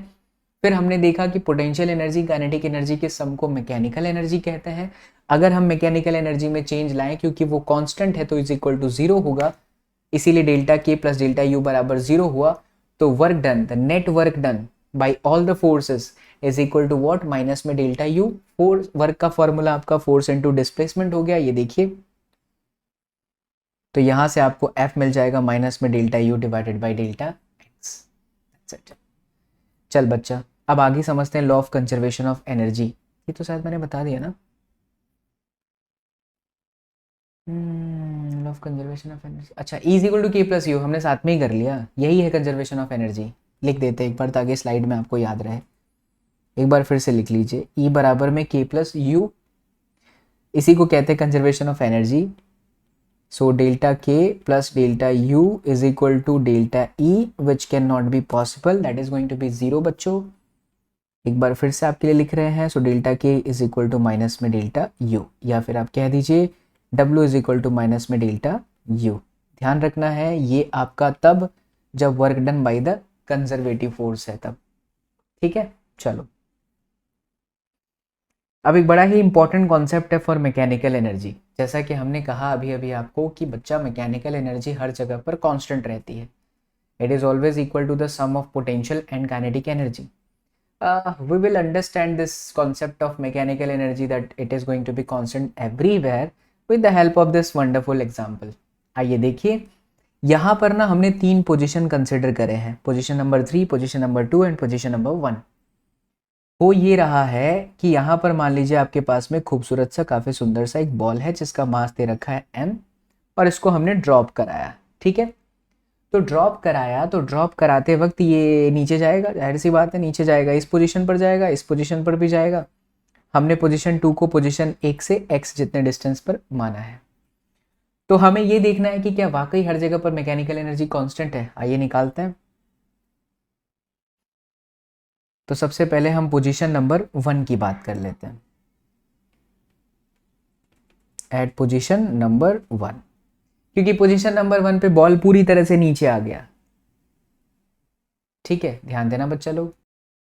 एट पोजीशन 1 हाइट कितनी कवर कर रहा है, बॉडी 3 से लेकर के 1 तक, इसको मैं रेफरेंस पॉइंट मान रहा हूँ जहाँ से हमें हाइट कंसिडर करना है। तो ये यहाँ से यहाँ तक आया, यानी इसकी जो पोटेंशियल एनर्जी है वो है आपकी mgh, और जो काइनेटिक एनर्जी है बच्चा लोग वो है आपका 0, क्योंकि बॉल नीचे आकर के रुक जाएगा, कोई वेलोसिटी उसकी नहीं है। So kinetic energy is equal to 0। All right, at position 2 let us talk about at position number 2। तो जब हम पोजीशन नंबर 2 की बात करते हैं तो पोजीशन नंबर 2 पे जो पोटेंशियल एनर्जी है वो हो जाएगा mg, and then that is going to be h minus में x। How can I say that, because ये ऑलरेडी आपका x है, तो ये आपका कितना हुआ h माइनस में x, correct. So we have mg h minus में x। All right, now if I talk about the kinetic energy, so kinetic energy आपका होता है हाफ एम वी का स्क्वायर। बच्चा बता सकते हो कि इस पर्टिकुलर पोजीशन पे इसकी वेलोसिटी कितनी होगी अगर वो h minus x distance cover करके आ रहा है। तो इनिशियल तो आपका 0 होगा क्योंकि बॉल को आपने रिलीज करा है। So it is going to be v is equal to under root V square minus U square is equal to 2a d होता है ना। तो d कितना कवर किया h माइनस एक्स, और a कितना है g, तो it is going to be under root में 2g h माइनस में x का पूरा square. So 1/2 m 2g and then h minus में x। सो ये 2 से 2 कट जाएगा, ये हुआ आपका mg h माइनस में x। This is what, this is kinetic energy, right. So हमारे पास अब पोटेंशियल एनर्जी भी है, हमारे पास काइनेटिक एनर्जी भी है, तो जो आपका टोटल एनर्जी हुआ, let's add mg h minus x plus mg है, दोनों कैसे पॉसिबल है?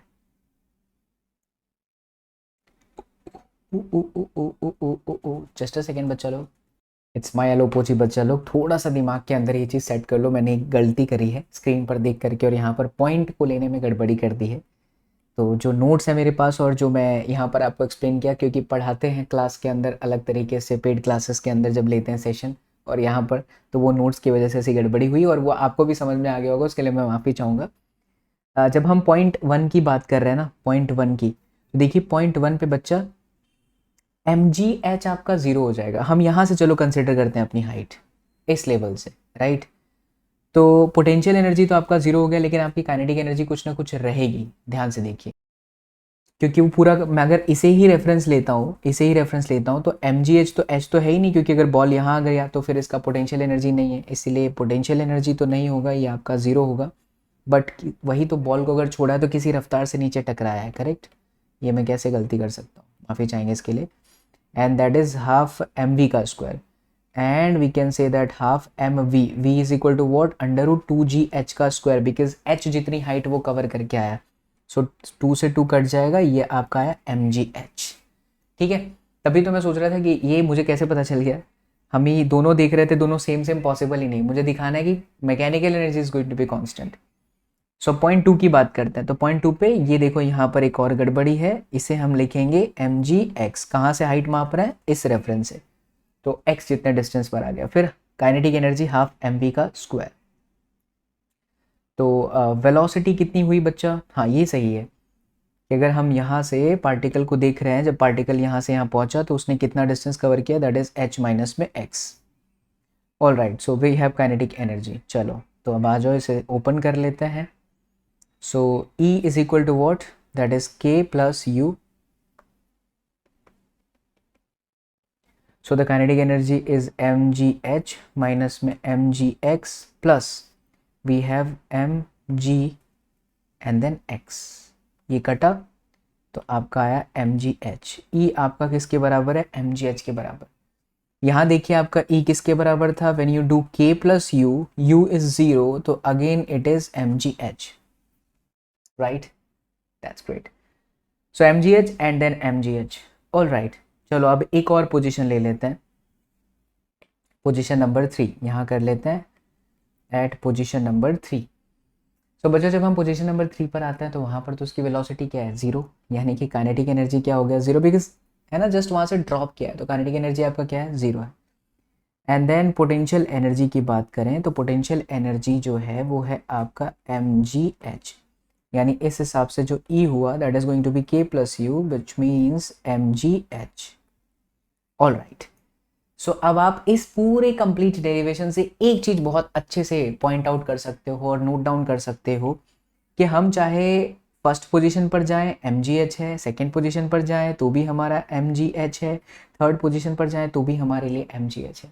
क्या, मैकेनिकल एनर्जी, यानी हम किसी भी पॉइंट पर जाएं तो sum of kinetic energy plus potential energy is always going to be constant, क्योंकि दुनिया के संसार की समस्त जो ऊर्जाएं होती हैं वो कांस्टेंट होती हैं, वो इसी तरीके से आप समझ सकते हो। हाँ, कहीं ऐसा हो सकता है कि काइनेटिक एनर्जी बढ़ रहा हो तो पोटेंशियल घट रहा होगा, कहीं ऐसा होगा कि काइनेटिक घट रहा है तो पोटेंशियल बढ़ रहा होगा। ये सिचुएशन इस तरीके से होगी कि हर बार आपका जो टोटल एनर्जी है वो कांस्टेंट रहेगा। Got my point, very good बच्चों। चलिए आइए तो अब हम आगे बढ़ते हैं। कुछ बहुत ही इंपॉर्टेंट पॉइंट्स मैंने आपके लिए लिखे हैं, जिसे आप लिख लोगे तो पोटेंशियल एनर्जी में this will help you a lot. जैसे कि work done against a close path is always 0 which is fine, because जब हम कंजर्वेटिव फोर्स की बात करते हैं तो वो सिर्फ इनिशियल और फाइनल की ही बात कर रहा है। तो अगर इनिशियल और फाइनल क्लोज पाथ है तो इनिशियल फाइनल सेम हो गया, तो वर्क डन आपका कितना हो जाएगा, 0 हो जाएगा। Potential energy should be considered to be a property of entire system rather than assigning to any specific particle, जिस पर मैंने आपको बहुत जोर दिया था। मैंने वो खुलासा किया कि पोटेंशियल एनर्जी जो है किसी भी एक पॉइंट पर डिपेंड नहीं करता, this is always depending on the reference point and the final point you have taken for a regular uniform shaped body. हाँ, ये बहुत इंपॉर्टेंट है कि अगर मान लीजिए कि कोई एक रेगुलर यूनिफॉर्म शेप्ड बॉडी है तो पोटेंशियल एनर्जी में जब हम MgH लिखते हैं तो वो जो H है बच्चा वो हमेशा सेंटर ऑफ मास से कैलकुलेट करें। एक एग्जांपल से समझते हैं और ऐसा मानते हैं कि उसका जो पूरा का पूरा एंटायर मास है रेगुलर शेप बॉडी के लिए वो उसके सेंटर पॉइंट पर यानी कि ज्योमेट्रिकल पॉइंट पर बेस्ड है। एक सवाल से समझो, जैसे कि मान लो कि रॉड है, रॉड ऐसे वर्टिकल खड़ा है L लेंथ पे, तो आप इसकी पोटेंशियल एनर्जी क्या बोलोगे, MgL? नहीं, आप कहोगे MgL/2। क्यों? क्योंकि इस रॉड का जो सेंटर ऑफ मास है वो यहाँ पर है और वो रेफरेंस से कितने डिस्टेंस पर है, L/2 डिस्टेंस पर है। इसका एक और क्वेश्चन करते हैं, बहुत अच्छा सवाल है ये, ट्रस्ट में आपको मजा आ जाएगा। आपने अक्सर देखे होंगे हैंगिंग चेन वाले प्रॉब्लम। तो अब ये रेगुलर शेप्ड बॉडी ही दिख रही है मुझे, जिसका मास M और लेंथ पूरा ओवरऑल L दे रखा है। सवाल में देख के पता चल रहा है कि इस चेन का L/N भाग जो है बाहर लटका हुआ है। अब मान लीजिए यहाँ पर एक व्यक्ति आता है और वो व्यक्ति इसे खींचता है, ऐसे खींचता है, ठीक है, तो खींचते समय कितना काम लगेगा जो रिमेनिंग लटका हुआ पोर्शन है उसको वापस सरफेस पे लाने के लिए। सवाल यही है, required work done to pull the hanging part of the chain. तो बच्चा सबसे पहले हमें इस डिपार्टमेंट का मास चाहिए, ठीक, क्योंकि जो work done by the external force होता है वह चेंज इन पोटेंशियल एनर्जी होता है। तो फाइनल पोटेंशियल एनर्जी माइनस में initial potential energy. Potential energy के फॉर्मूले में MgH आता है और वो जो H होता है किसी एक रेफरेंस से लिया गया हाइट होता है। तो अगर मैं रेफरेंस को टेबल ही मान लूं तो सोचिए ये चेन पूरी तरह से यहाँ पर इस लड़के ने खींच दिया, पूरी तरह से टेबल पर आ गया, तो टेबल से वो चेन कितने हाइट पर हुआ, 0, यानी जो मेरा फाइनल पोटेंशियल एनर्जी है बच्चा लोग वो आपका 0 है, माइनस इनिशियल पोटेंशियल एनर्जी में MgH। अब ध्यान से देखिए, ये जो M है वो किसका मास है, जिस पोर्शन को आप लटका हुआ देख रहे हैं उसका मास हुआ। तो अब मुझे इसका मास निकालना है, तो चेन का ओवरऑल मास और लेंथ दे रखा है, हम एक टर्म्स डिफाइन कर लेते हैं कि भैया per unit mass, per unit length में जो मास है वो लैम्बडा है, मान लिया एम अपॉन में L. So capital M is equal to lambda into L. इतने डिपार्टमेंट का मास अगर मैं स्मॉल एम या एम डैश मान लूँ तो लैम्बडा तो कांस्टेंट है और एल मेरे लिए क्या हुआ, एल अपॉन में एन। बात समझे बच्चा? फिर से देखिए, इतने डिपार्टमेंट का मास हमने एम डैश माना और m is equal to lambda L के अंदर मैं चेंजेस करने जा रहा हूं, तो m मेरा m डैश हुआ, लैम्बडा कांस्टेंट है, तो जो l है वो कितनी लंबाई है, इतने डिपार्टमेंट का मास निकालना है तो l अपॉन में n जो दे रखा है तो l अपॉन में n कर दिया। अब जो कटे काट दो, ये देखो ये l से l कटा तो ये आ गया m अपॉन में n, यानी ये जो m है वो आपका m अपॉन n हो गया, g आपका g ही रहेगा। अब सवाल आता है h का क्या करें बॉस? तो जैसा कि हमने बताया कि रेगुलर शेप्ड बॉडी है, तो रेगुलर शेप्ड बॉडी के अंदर आपका जो पूरा मास है वो सेंटर पॉइंट पर है। आपका मास मतलब लटके हुए बॉडी का ही पोटेंशियल एनर्जी निकाल रहे हो, तो इस पर्टिकुलर पॉइंट का सेंटर ऑफ मास बॉडी का कहाँ होगा, यहाँ होगा। तो अगर इसका सेंटर ऑफ मास यहाँ है बच्चा, तो यहाँ से लेकर के यहाँ तक आपका हो गया एल अपॉन एन का आधा। पूरा लेंथ एल होता तो एल बाई टू होता है, एल बाई एन है तो एल बाई एन का आधा, एल बाई टू एन। तो एच की जगह पर हो गया आपका एल अपॉन में two N. So final answer is M G L upon में टू एन का square. This is the external work done by the external force by the person. तो इसको इतना काम करना पड़ेगा, minus M G L square upon में two N square. समझ पड़ा? चलिए अगला सवाल देखिए। ये AIPMT मेंस 2008 का सवाल है। सवाल है कि भाई एक रॉड है हॉरिजॉन्टल रखी हुई है, एम मास लेंथ एल, तो बताओ अगर मैं इसे वर्टिकल कर दूं तो मुझे कितना काम करना पड़ा? तो बहुत ही सिंपल बच्चा, work is equal to change in potential energy which is final minus में इनिशियल। इनिशियल अगर मैं इसे ही रेफरेंस ले लूँ तो मेरा इनिशियल तो ज़ीरो है, हाँ, और जो फाइनल है वो आपका mass m g and then h is what l by two. So the answer is l by two. कैसे पता चला? क्योंकि अगर मैं इसे वर्टिकल कर दूंगा तो इसका जो सेंटर पॉइंट है वो यहाँ पर है और वो एग्जैक्टली l बाई टू पर है। सो आपका आंसर है m g l by two. Okay, so it's done. हमने पूरा कॉन्सेप्ट ऑफ पोटेंशियल एनर्जी पढ़ लिया है। So it's time to do some numerical. जैसे कि ये क्वेश्चन किए वैसे ही स्लाइड के कुछ क्वेश्चन लेते हैं, बट उससे ही पहले स्प्रिंग फोर्स पर चर्चा कर लें और फिर सवाल करें, फिर तो अलग ही लेवल का आनंद होगा। स्प्रिंग फोर्स पढ़ लेते हैं, पावर पढ़ लेते हैं, फिर एक साथ सारे क्वेश्चन करते हैं। डन? चलो आ जाओ। चलिए तो अब समझते हैं हम लोग, दो और टॉपिक रह गए हैं, उसके बाद फिर हम इसके क्वेश्चन करके चैप्टर को समाप्त कर लेंगे, यानी बहुत अच्छे तरीके से आपका सारा कॉन्सेप्ट खत्म हो जाएगा। तो late us understand spring potential energy and spring block system कैसे काम करता है एंड इनके क्वेश्चन कैसे आते हैं वो भी आपको बताएंगे।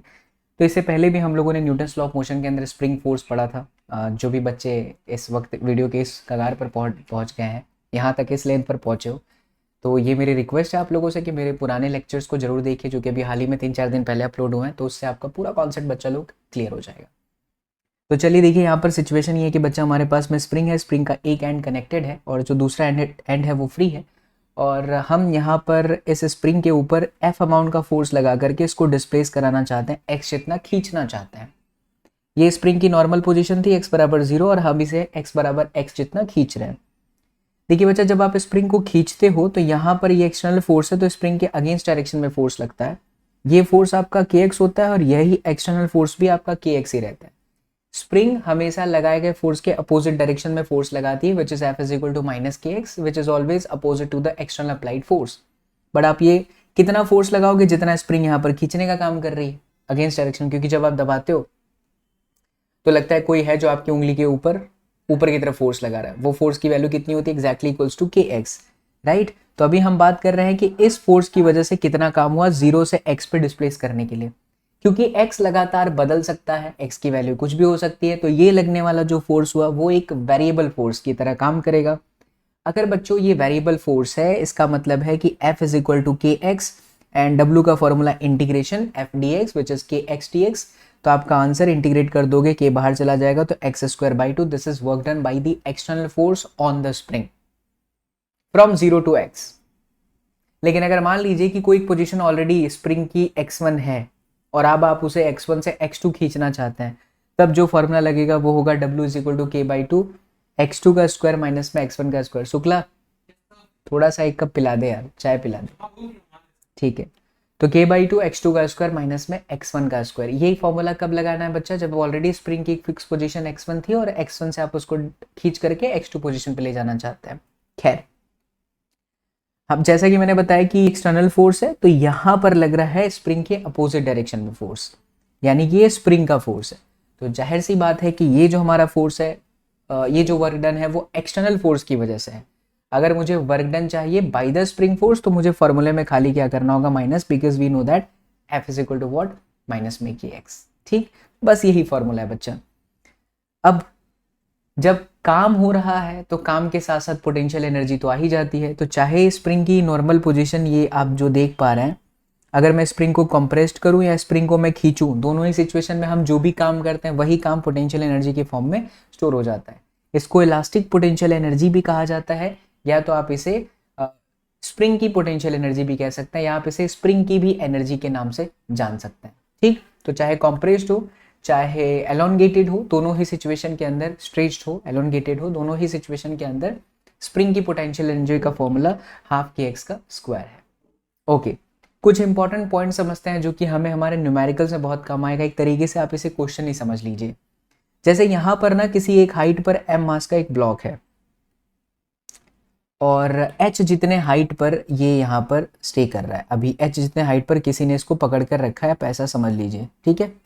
फिर सडनली किसी ने इसको छोड़ा, नीचे स्प्रिंग है, स्प्रिंग के ऊपर एक प्लेट लगी हुई है, तो जाहिर सी बात है ये दबेगा। दब करके कितना दब गया? तो x जितना दब गया, ठीक है बच्चा। तो अब हम इसमें क्या फॉर्मूला लगाएंगे? अगर मान लीजिए हमें x निकालना है तो हम क्या फॉर्मूला लगाएंगे? तो दिमाग का खेला है। यहाँ पर आप कंजर्वेशन ऑफ एनर्जी सोचिए कि कौन सी एनर्जी, ये पोजीशन मार्क कर दो, ये मेरा इनिशियल पोजीशन, फर्स्ट पोजीशन, ये मेरा फाइनल पोजीशन। तो इनिशियल में कौन सी एनर्जी काम कर रही है? आपने उसको जस्ट रिलीज किया है ब्लॉक को, तो काइनेटिक एनर्जी है नहीं। पोटेंशियल एनर्जी आपकी कितनी हुई? mg and then h। अच्छा, रेफरेंस हाइट हम इसे मान रहे हैं, ठीक है, तो mgh। ओके सर, ठीक है, एकदम बढ़िया, क्लियर हो गया, mgh हो गया। देन बच्चा लोग प्लस स्प्रिंग की कोई एनर्जी यहाँ पर है जब वो फर्स्ट पोजीशन पर है? तो नहीं। काइनेटिक एनर्जी है? नहीं। इज इक्वल टू, अब देखिए जब ये ब्लॉक बच्चा लोग इसको दबाएगा तो वापस पोटेंशियल एनर्जी यहाँ बना, लेकिन अब ये डिस्प्लेसमेंट की ठीक नीचे जा रहा है, मतलब कि इस रेफरेंस के ठीक ही नीचे गया हमारा ब्लॉक, कितना? x जितना गया। तो mgh या minus mgh? Correct, it is now minus mgx। Plus kinetic energy है क्या? वेलोसिटी की चर्चा किया नहीं है तो 0। और फिर पोटेंशियल एनर्जी दिया है क्या? जी बिल्कुल, वो तो हमने निकाल लिया, बट स्प्रिंग के अंदर कितना खिंचाव आ गया? तो kx का स्क्वायर। बस अब आप इस इक्वेशन का यूज करके mgh plus mgx is equal to half kx का स्क्वायर, राइट। यानी कि mg bracket h plus x is equal to half kx का स्क्वायर। यानी हम यहाँ से x निकाल सकते हैं 2mg h प्लस में x divided by k and that 2 in under root. So इस इक्वेशन का यूज करके बच्चा लोग हम लोग x कैलकुलेट कर सकते हैं। चलिए दूसरा सिचुएशन देखते हैं। दूसरे सिचुएशन में यहाँ पे ब्लॉक है जिसकी रफ्तार v दी है और वो दबा करके v वेलोसिटी से आकर के यहाँ पर टकरा जाता है। जब ये टकराता है तो हमें बताना है कि स्प्रिंग में कितना कॉम्प्रेशन आया। फिर से वही कंजर्वेशन ऑफ एनर्जी सोचिए। इनिशियली ये रफ्तार से चल रहा है तो हाफ एम वी का स्क्वायर, किसी हाइट पे है नहीं, पोटेंशियल एनर्जी 0। ये पहली पोजीशन है, ये आपकी दूसरी पोजीशन है। पहली पोजीशन पे स्प्रिंग के साथ टकराया नहीं है तो स्प्रिंग वाली एनर्जी भी 0, लेकिन जब टकरा गया तो काइनेटिक एनर्जी उसकी वही स्प्रिंग की एनर्जी में कन्वर्ट हो रही है, which is half K x का स्क्वायर, राइट। इसे आप एक्स मैक्स कह दो।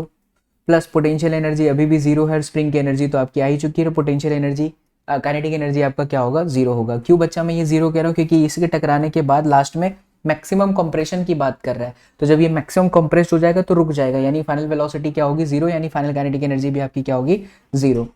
तो half M V square is equal to 1/2 K X max का square. This is the equation which you have to use. अगला सिचुएशन देखते हैं बच्चा। यहाँ पर एक इस तरीके से स्लोप है, गड़गड़ाते हुए ये बॉल h जितने हाइट से गिरते हुए टकराता है, स्प्रिंग को दबा देगा। वापस वही सिचुएशन है कि स्प्रिंग के अंदर हमें निकालना है। कि कितनी कंप्रेशन आई मैक्स टू मैक्स, तो ये ऊपर से नीचे गिर रहा है ना, तो यहाँ पर देखो इस पर्टिकुलर पोजीशन को 1 मानिए, इसको 2 मानिए। तो फर्स्ट पोजीशन पर हाइट है तो mgh, राइट। अच्छा ये हमारे लिए रेफरेंस हो गया, इसलिए mgh इज इक्वल टू, गलत बच्चा, रेफरेंस इसे ना माने क्योंकि नीचे दूसरा कोई पॉइंट नहीं है, तो रेफरेंस आपके लिए ये है, इसलिए mgh it is going to be positive and then half K X max का स्क्वायर, क्योंकि जब ये पूरी तरह से ऐसे कंप्रेस हो जाएगा तब ये बिल्कुल मूव करना बंद कर देगा, तो इसकी लास्ट वाली वेलोसिटी 0 हो जाएगी, जिस परिस्थिति में इसका x मैक्स हो जाएगा। तो अब आप इस इक्वेशन का यूज़ करके इजीली कैलकुलेट कर सकते हैं x मैक्सिमम कंप्रेशन कितना होगा। अगला सिचुएशन है कि एक स्प्रिंग ऐसे लटकी हुई है, उसके साथ ब्लॉक m है, तो नीचे की तरफ mg है। जब ये पूरी तरह से खिंचा हुआ है तो इसका कंप्रेशन कितना है, तो जब ये पूरी तरह से खिंचा हुआ है बच्चा, तो इसके अंदर जो आपका F नेट है ना वो आपका 0 है, तो नीचे की तरफ तो फोर्स लग रहा है mg और ऊपर की तरफ स्प्रिंग फोर्स माइनस में kx, that is going to be 0। So mg is equal to kx, यानी कि x इज इक्वल टू आपके लिए हो जाएगा mg divided by k, that's it. Spring से रिलेटेड, स्प्रिंग फोर्स से रिलेटेड जो भी पॉइंट्स हो सकते हैं वो सारे पॉइंट्स हमने यहाँ देख लिए। इन्हें अच्छे से सॉल्व करिए बच्चा, इन्हें अच्छे से याद करिए और फिर इसके क्वेश्चन करिए, देखिए सब कुछ सारे क्वेश्चन सबसे बनेंगे। अब चलिए क्वेश्चन आपको कराते हैं, बहुत ही प्यारा सा सवाल है। सवाल है कि for what minimum value of m1 की किस वैल्यू के लिए, मिनिमम कितनी वैल्यू के लिए ब्लॉक m जो है जस्ट इस सरफेस को लीव करेगा। तो m1 पे जो फोर्स लगेगा वो नीचे की तरफ होगा m1g। जाहिर सी बात है कि यही वाला जो फोर्स है वो इसको खींचेगा, तो स्प्रिंग के अंदर कुछ एलोंगेशन आएगा, कुछ खिंचाव आएगा, ठीक है। तो स्प्रिंग के अंदर जो खिंचाव आएगा वो आपका हो जाएगा m1g x not is equal to half K X not का स्क्वायर। हमने मान लिया x नॉट जितना इसके अंदर एलोंगेशन आया नेचुरल पोजीशन से, मीन पोजीशन से x नॉट जितना वो खिंचा, ठीक है। तो ये x नॉट से x नॉट कट जाएगा, यानी कि 2m1g इज इक्वल टू हो गया बच्चा लोग के एक्स नॉट, बराबर। जब आप इस ब्लॉक को देखते हो, इस वाले ब्लॉक को, तो इस वाले ब्लॉक पे तो फोर्स लगेगा mg और mg की वैल्यू या तो के एक्स नॉट हो सकती है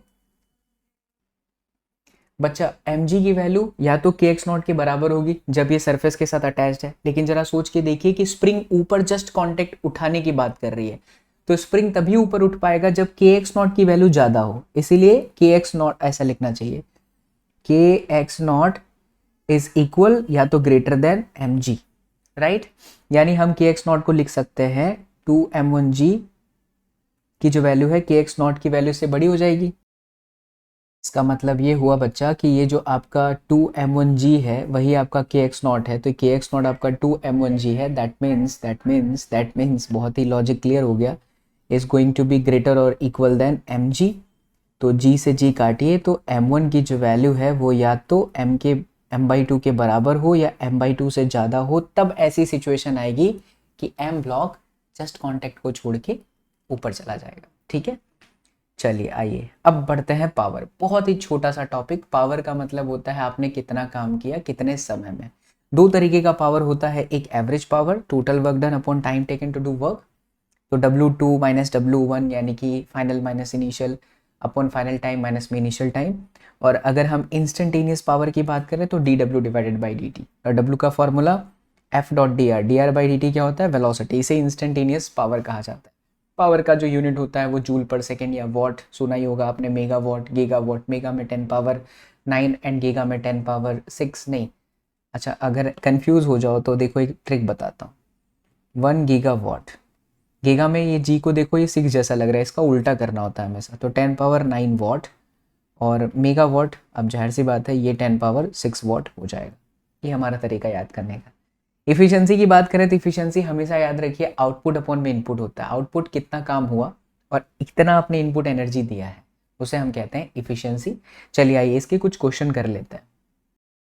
ऑलराइट बच्चा लोग, सो यहाँ पर देखिए सवाल हमारे पास क्या है कि एक ट्रक है जो कि मास 1200 किलो का ट्रक है, हैवी, कांस्टेंट स्पीड से चल रहा है 10 मीटर पर second on a label road ऐसे। तो the tension in the coupling is 1000 Newton, है ना। What is the power spent on the मास, तो बड़ा ही सिंपल है कितना पावर स्पेंड करेगा, तो P is equal to F into V होता है बच्चा। फोर्स हमारे पास में है और वेलोसिटी भी हमारे पास में है, तो आपको पावर मिल जाएगा जैसा कि आप यहाँ देख पा रहे हैं। ठीक है, तो F इंटू वी से ये मिल गया। दूसरे सवाल में कहता है कि what is the power spend on the mass that we have calculated, find the tension when the truck moves up a road of inclination 1/6। तो यहाँ पर साइन थीटा ही दे रखा है 1/6।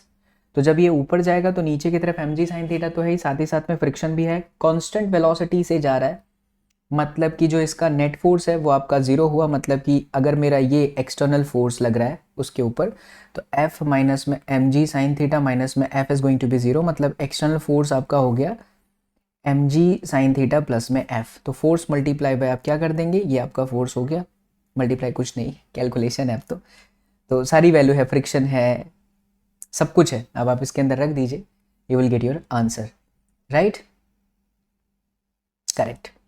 ओके, चलो नेक्स्ट क्वेश्चन करते हैं। ये बड़ा इंटरेस्टिंग है और ये आपको कई बार एग्जामिनेशन में आ चुका है, नीट एग्जाम में आ गया। अगर आप इसे डायरेक्ट भी याद रख लो तो आपका आधा काम आसान हो जाता है। तो कहता है यहाँ पे कि भैया कांस्टेंट पावर से एक बॉडी काम कर रहा है, starting from rest, calculate the relation between velocity and time. तो आइए देखिए, तो power P is equal to है F इंटू वी। ठीक है, तो फोर्स का formula mass into acceleration. Acceleration क्या होता है बच्चा लोग, dv बाई dt। तो अब इन्होंने क्या किया कि v dv को एक तरफ कर दिया और m को एक तरफ कर दिया और dt भी एक तरफ कर दिया, तो ये p by m into d हो गया और v db का इंटीग्रेशन v स्क्वायर बाई 2 और dt का आंसर कितना होगा t। तो ये आ रहा है pt by m is equal to v square by 2। So finally v is equal to under root 2p by m, power constant mass constant, तो directly proportional to t का under root, यानी कि power में half.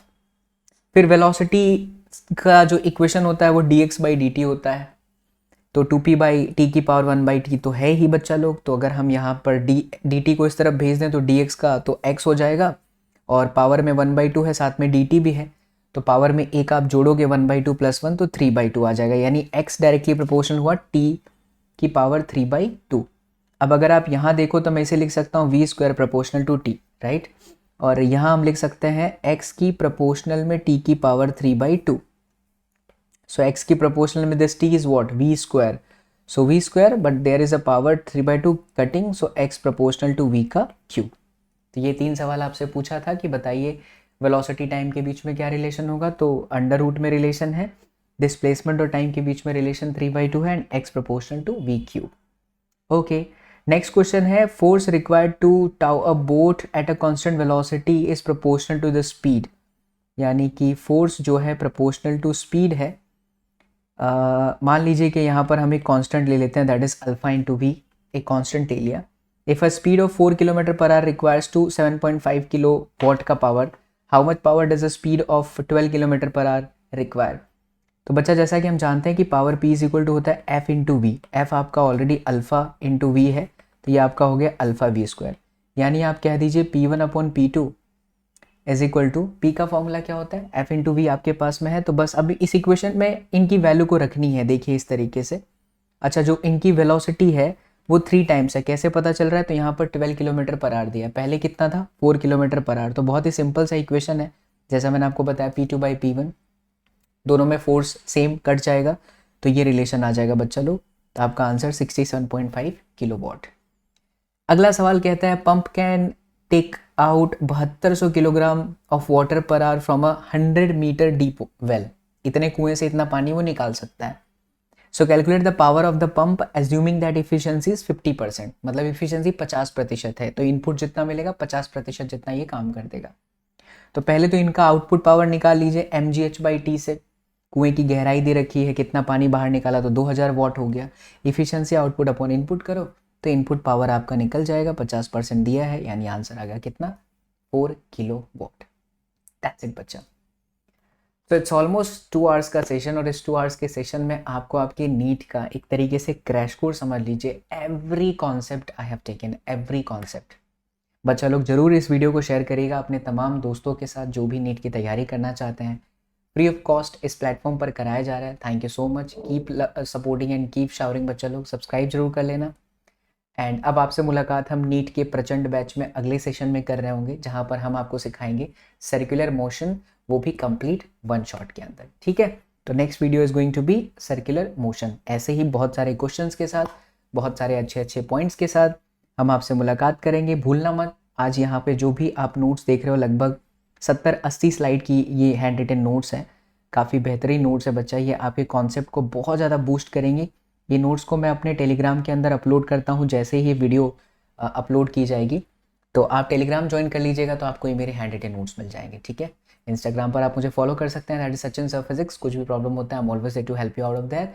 DM करना, mail भी कर सकते हो sachinsirphysics@gmail.com पर। और क्लास 24 एसएसपी सर का ही एप्लीकेशन है, जिस पर मैं बहुत जल्द पेड बैचेस लेकर के आ रहा हूँ। नीट का क्रैश कोर्स ऑलमोस्ट दिसंबर के एंड में मैं आपको अनाउंस करूँगा, बहुत ही अफोर्डेबल मिनिमम प्राइस के अंदर मैं आपको नीट का फिजिक्स का पूरा कंप्लीट सिलेबस कराने वाला हूँ बच्चा लोग।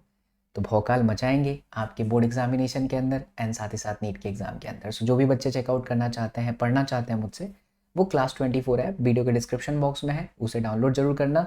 वहीं पर मैं नीट का मॉक टेस्ट, वहीं पर मैं नीट के क्रैश कोर्स भी लेकर आने वाला हूँ। सो मिलते हैं आपसे अगले वीडियो में, तब तक के लिए खुश रहें, मुस्कुराते रहें, मुस्कुराहट के साथ फिजिक्स पढ़ते रहें। See you all in the next session, till then do whatever you want to do man, but don't trouble your mom. Take care, love you all, thank you so much, जय हिंद।